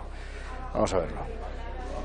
El Brexit y la lucha contra el terrorismo centraron hoy la campaña británica a 2 días de las elecciones generales, entre sondeos que predicen un resultado ajustado entre conservadores y laboristas. La líder Tory y primera ministra en funciones, Theresa May, subrayó que es la más capacitada para dirigir la negociación con Bruselas para la salida del Reino Unido de la Unión Europea, mientras que el laborista Jeremy Corbyn prometió gobernar para la mayoría si llega al poder el 8 de junio. Los políticos intensificaron sus mensajes tras divulgarse un sondeo que por primera vez arroja casi un empate entre ambos partidos en intención de voto, eliminando la ventaja de 20 puntos porcentuales de la que gozaba May cuando convocó estas elecciones anticipadas el pasado 18 de abril. Los partidos británicos afinan sus mensajes en la recta final de la campaña electoral, que ha estado marcada por el atentado del pasado sábado en Londres, que causó 7 muertos y 48 heridos, y el del 22 de mayo en Manchester, que dejó 23 víctimas mortales y más de un centenar de heridos. Bueno, ¿qué sabemos del atentado a estas horas? Para empezar, sabemos que la misma persona que ahora propone recortar derechos para combatir el terrorismo propuso en su día y ejecutó recortes policiales, que es Theresa May. Y esto hay que decirlo. Es decir, un político, por definición, tiene una responsabilidad. Cuando ha sido irresponsable, tiene que marcharse, que es lo que esta mujer todavía no ha hecho, y casi, en fin, jamás pensé yo que iba a estar a favor de un laborista en unas elecciones británicas. Bueno, pues Corbyn tiene razón. Corbyn tiene razón, porque Theresa May ha demostrado que es una inútil, porque no fue capaz de evaluar un riesgo. Entonces tiene que marcharse. En fin, ¿qué sabemos del atentado? Ayer en el telediario, Alba Vila y María Matos nos hacían un resumen de hasta dónde sabemos. Vamos a verlo. En cuanto al atentado terrorista del pasado sábado en Londres, ya están identificados los 3 asesinos musulmanes. El lunes pasado pusimos cara a los 2 primeros y este martes ya conocemos las identidades de los otros 2. Repasemos quiénes son cada uno de ellos y cuáles son sus antecedentes. Alba Vila, muy buenas noches. Muy buenas noches, María. Pues efectivamente, como dices, este lunes poníamos cara a 2 de los 3 terroristas. Veamos ya al primero de ellos. Quram Butt es un ciudadano británico de origen pakistaní. A sus 27 años de edad es padre de 2 niños y vivía en un barrio del este de Londres. Sus antecedentes, pues había estado en el punto de mira de la policía y de los servicios de inteligencia británicos por sus vínculos con el Islam radical. Y es que sus vecinos le acusaban de capturar a niños para convertirlos al Islam. Rashid Redouane vivía también en el mismo barrio que el anterior. La policía ha señalado que se había presentado a sí mismo como marroquí y como libio. También había utilizado otra identidad bajo el nombre de Rashid Elkar, una edad de 26 años. Sin embargo, este no era conocido por las fuerzas de seguridad, a pesar de que su mujer británica le denunció por maltrato e intentó radicalizarla a ella y a su hija, a las que visitó horas antes del atentado. Y por último, conozcamos ya al tercer terrorista que participó en este atentado que acabó con la vida de 7 personas. Youssef Zagba, italiano de origen marroquí y de 22 años. Casualmente, este también residía al este de Londres y no era objeto de interés ni de la policía ni del Servicio de Inteligencia de Reino Unido. Fue detenido en marzo de 2016 en el aeropuerto de Bolonia, Italia, cuando intentaba viajar a Turquía. En su móvil encontraron vídeos e imágenes yihadistas. Fue después de esto cuando ya se instaló en Londres, María. Pues muchísimas gracias, Alba, ha quedado clarísimo. Dentro de todo esto es enormemente sorprendente la reacción de los medios de comunicación oficiales que reconstruyen, porque no construyen, lo que ahora tiene que pasar. Y la agencia EFE nos ha sorprendido con un vídeo en el que nos cuenta que en el pueblo pakistaní del que es originario uno de los criminales, la gente está consternada. Bueno, y usted se preguntará, ¿de verdad? Sí. Y entonces allí han puesto una cámara o algo parecido. ¿Y habla alguien? No, no habla nadie. Solo habla el periodista de la agencia EFE, como de cualquier otra agencia o cualquier otro medio de comunicación, para explicarnos que los vecinos de ese pueblo están muy consternados. ¿Y sale algún vecino? Ninguno. Es decir, construimos nuestro propio relato justificativo de lo que ha pasado, colgamos sobre el prójimo un arrepentimiento que a lo mejor existe o a lo mejor no, pero que no nos consta, y nos lo comemos para hacer la digestión de la tragedia. Es de locura. Vamos a verlo. Los vecinos del barrio de Hadad, de la ciudad pakistaní de Jhelum, se encontraban este martes avergonzados y entristecidos ante la noticia de que uno de los terroristas del ataque de Londres, que causó 7 muertos, procedía de la zona. La casa de una planta y rodeada por calles sin asfaltar, en que nació en 1990 y vivió hasta 1998, cuando se fue al Reino Unido, Quran Shazad, identificado por la policía británica como uno de los 3 autores del atentado del sábado, se encontraba este martes llena de periodistas locales, agentes de seguridad y curiosos. Varios vecinos de la zona afirmaron que no recuerdan a Shazad y la policía indicó que su familia dejó Pakistán en 1998, cuando el joven tenía 8 años, para instalarse en Reino Unido, donde obtuvo la nacionalidad británica. Los otros 2 terroristas son un hombre de nacionalidad libia o marroquí, desconocido para las fuerzas de seguridad, y un italiano de origen marroquí. Los 3 fueron abatidos por agentes armados el sábado por la noche, después de que arrollasen con una furgoneta a unos viandantes que estaban en el puente de Londres y que apuñalasen seguidamente a varias personas en un mercado gastronómico cercano. En fin, bueno, elecciones británicas. ¿Qué es lo que está pasando? Nosotros tenemos nuestra propia interpretación, que yo no digo que sea mejor ni peor que la de otros, pero es la nuestra, la que hacíamos ayer en el telediario de esta casa con María Matos y Paloma Valverde contando cómo va la cosa. Vamos a ver. Y este atentado ha vuelto a poner de manifiesto los fallos de lo que es la seguridad británica, que vistos los últimos sondeos le podrían costar incluso la derrota a Theresa May. Los conservadores de la primera ministra británica, Theresa May, y los laboristas de Jeremy Corbyn están casi empatados, según una última encuesta divulgada por la cadena ITV. Paloma Valverde, ¿qué más nos puedes contar? Buenas noches. Buenas noches, María. A solo 2 días para las elecciones en el Reino Unido ya se han publicado los datos sobre intención de voto. El sondeo llevado a cabo por la firma Survation para ITV se llevó a cabo a través de 1.103 entrevistas a adultos por teléfono entre el día 2 y el 3 de junio. En este momento, los Tories tendrían un apoyo del 41,5%, mientras que los laboristas obtienen el 40,4%. Por otro lado, los liberaldemócratas sacan el 6% y el eurofoto UKIP el 3%. Recordemos que a principios del pasado mes de mayo los conservadores ganaban a los laboristas por casi 20 puntos. Ahora, como se puede observar, esta ventaja se ha reducido a menos de 2 puntos de diferencia. Esto podría deberse a que durante la campaña Corbyn ha lanzado varios ataques a May, acusándola de reducir el número de policías en casi 20.000 cuando era ministra de Interior. Tras el ataque de Londres, el tercero contra el Reino Unido en 3 meses y en el que han muerto 7 personas, los recortes en materia de seguridad se han situado en el debate político y podrían haber favorecido al recorte de puntos por parte de los laboristas. Esperaremos, María, a ver qué pasa en las elecciones. Muchísimas gracias, Paloma, ha quedado clarísimo. Y en el asunto de Londres, una cosa más. Hay un español desaparecido y aquí nadie dice nada.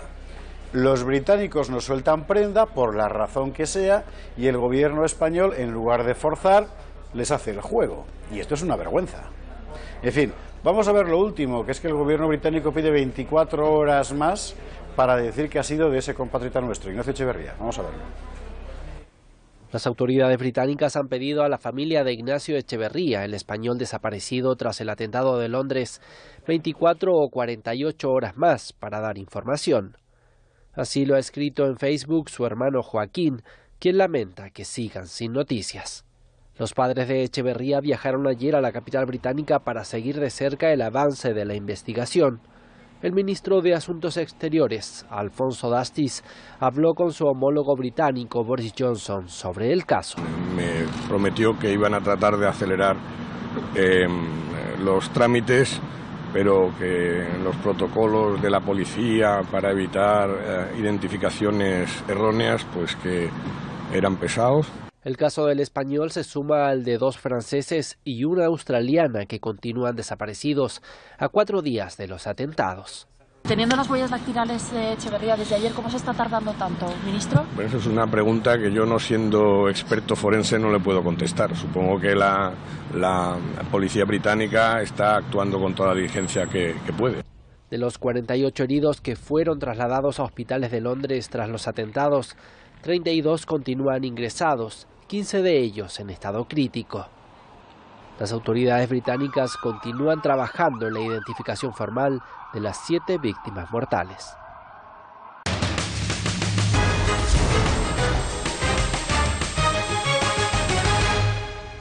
15 horas 30 minutos, hoy nos queda solo un cuarto de hora más de programa, así que vamos a apurarlo, que va un cuarto de hora, mucho menos, 6 minutos. Vamos a apurarlo como podamos. Hay que hablar de Macron, o sea, lo de Macron es que es una cosa de verdad alucinante. Ahora hablaremos del ataque de Notre Dame de París. Macron mete la pata hasta el Corvejón y sin haberlo procurado me ha salido un pareado. ¿Qué ha dicho Macron? Vamos a ver la reacción primero. Presidente de Francia, Emmanuel Macron, se enfrenta a una oleada de críticas tras hacer una broma sobre las embarcaciones de los migrantes africanos. Las llamadas wasa-wasa son unas barcas de pesca del sureste de África. El mandatario francés dijo entre risas la semana pasada que no solo sirven para esta actividad, sino también para llevar a los habitantes de Comores al departamento francés de Mayotte, en el Océano Índico. Una travesía de 70 kilómetros donde numerosas personas pierden la vida.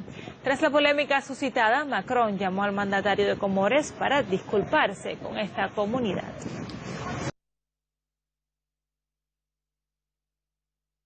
Que pone Macron cuando bromea sobre esto, que hay que ser pues lo que es esta gente, pero son los pijos del mundo. O sea, estos no han bajado de la moqueta jamás. O sea, ven una patera y cuando están con el pueblo le dicen, oh, cuánto sufren, yo los protegeré. Y cuando están así en petit comité, pues se ríen del negro que se ahoga, porque son así. Que no le engañen. A este le da igual. El negro que se ahoga, el negro que sobrevive y el blanco al que le quita el trabajo, el negro que sobrevive. Es así. Les da lo mismo. Son los pijos del mundo, los cosmopijos. Vamos a ver la carita de Macron. Cuando quieras, por favor, Raquel, vamos a esto. Regarde, il y a des tapouilles, il est quoi ça, quoi ça? Non, c'est un maillot, c'est quoi ça, quoi ça? Par exemple, vous êtes un connaisseur. Mais le quoi ça, pêche peu. Il amène du comoréen. C'est différent. Nouveau drame de l'immigration à Mayotte avec le naufrage d'un Kwassa-Kwassa en 6 lleva comorianos. Y aquí ahora empieza a contar el informativo todos los comorianos que han muerto efectivamente en esos Kwassa-Kwassa tratando de pasar a territorio colonial francés, porque esa es la cuestión, desde unas islas que en su día fueron, recuerde usted la aventura del mercenario Bob Denard, territorio francés precisamente. Volvemos, muchísimas gracias. En fin, Esto es lo que hay. A mí es que estas cosas me indignan, en serio, ¿qué quiere usted que le diga? Bueno, todo esto en el contexto del ataque ayer en Notre Dame, como usted bien sabe. Información. Comenzamos en Francia, donde la policía califica como un acto terrorista el incidente de la plaza situada frente a la Catedral de Notre Dame de París. Allí un individuo intentó agredir con un martillo a un agente y este respondió con su arma de fuego. Dentro del templo se celebraba una misa en el momento del suceso. Varios testigos señalaron que la policía no les dejó salir y publicaron imágenes del lugar en las redes sociales. Las fuerzas de seguridad informaron que el operativo ha concluido. El agresor resultó herido y fue trasladado a un hospital, mientras que el agente sufrió lesiones leves. La policía acordonó el lugar y pidió a los ciudadanos que se alejasen de la zona. Y lo último es que efectivamente el atacante, que ha sido identificado como un doctorando en periodismo, ya ve usted la alegoría, se ha reivindicado como parte, ya ve usted, del Estado Islámico. Lo han encontrado en un vídeo en su casa, vamos a verlo. La policía francesa encontró este martes en el domicilio del agresor de un policía en la explanada frente a la Catedral de Notre Dame de París un vídeo en el que este proclama su pertenencia al Estado Islámico. De acuerdo a medios locales, en la grabación, el agresor reivindicaba sus futuras acciones. El hombre, identificado como Farid I, es un argelino nacido en enero de 1977 que llegó a Francia en marzo de 2014 y está casado con una mujer de nacionalidad sueca. Domiciliado en Cergy-Pontoise, en el noreste de París, el agresor no estaba fichado por los servicios policiales ni tenía historial judicial. El sujeto, que dice ser traductor, tenía un estudio alquilado en una residencia de estudiantes hasta donde se desplazaron los miembros de la unidad de élite policial francesa, sin que hallaran armas o explosivos. Su director de tesis sobre el tratamiento mediático de las elecciones, Arnaud Mercier, declaró que nada hacía presagiar lo sucedido sobre el atacante, que había trabajado como periodista en Suecia y Argelia. El agresor, que golpeó con un martillo a un policía al grito de "esto es por Siria", resultó herido cuando un compañero del agente le disparó para neutralizarle. Y según las primeras investigaciones, el hombre actuó solo en el momento del ataque, aunque se indaga si podría tener cómplices. El fuerte despliegue policial tras lo sucedido provocó la evacuación de la zona y confinó en el interior de la catedral durante más de una hora a las cerca de 1.000 personas que la visitaban en ese momento. En fin. Bueno, vamos a ir ya a la noticia que has tenido toda la mañana, todo el mundo pendiente, que ha sido el atentado en Teherán. No es normal que haya un atentado yihadista en Teherán, en Irán.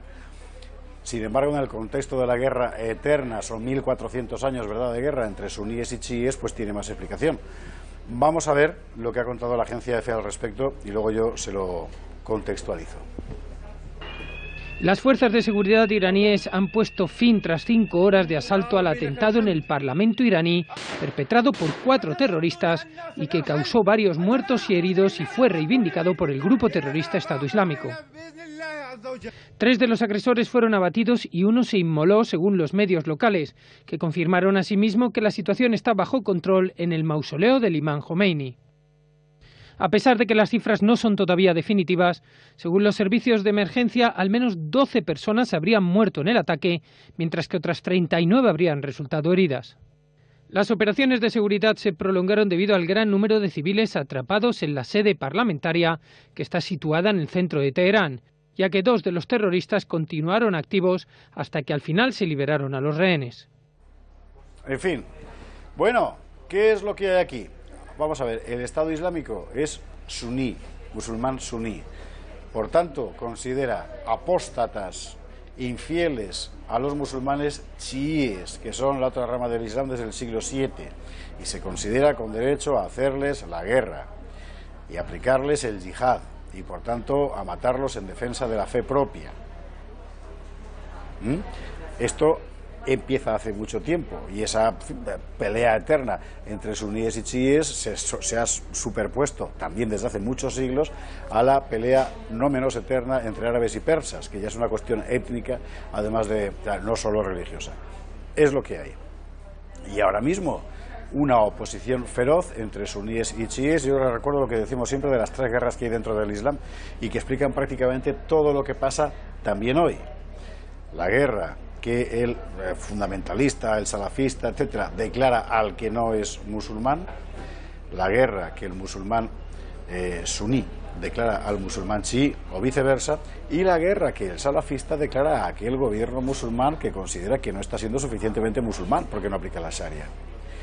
Y en estas tres cosas se encadena buena parte de la historia trágica del Islam, que es exactamente esa: nos la quieran vender como nos la quieran vender. Principal víctima, los musulmanes, por supuesto, pero la solución también la tienen ellos. Nos marchamos, que se nos echa la hora encima. Mañana a partir de la 1:30, más aquí en la Redacción Abierta. Gracias.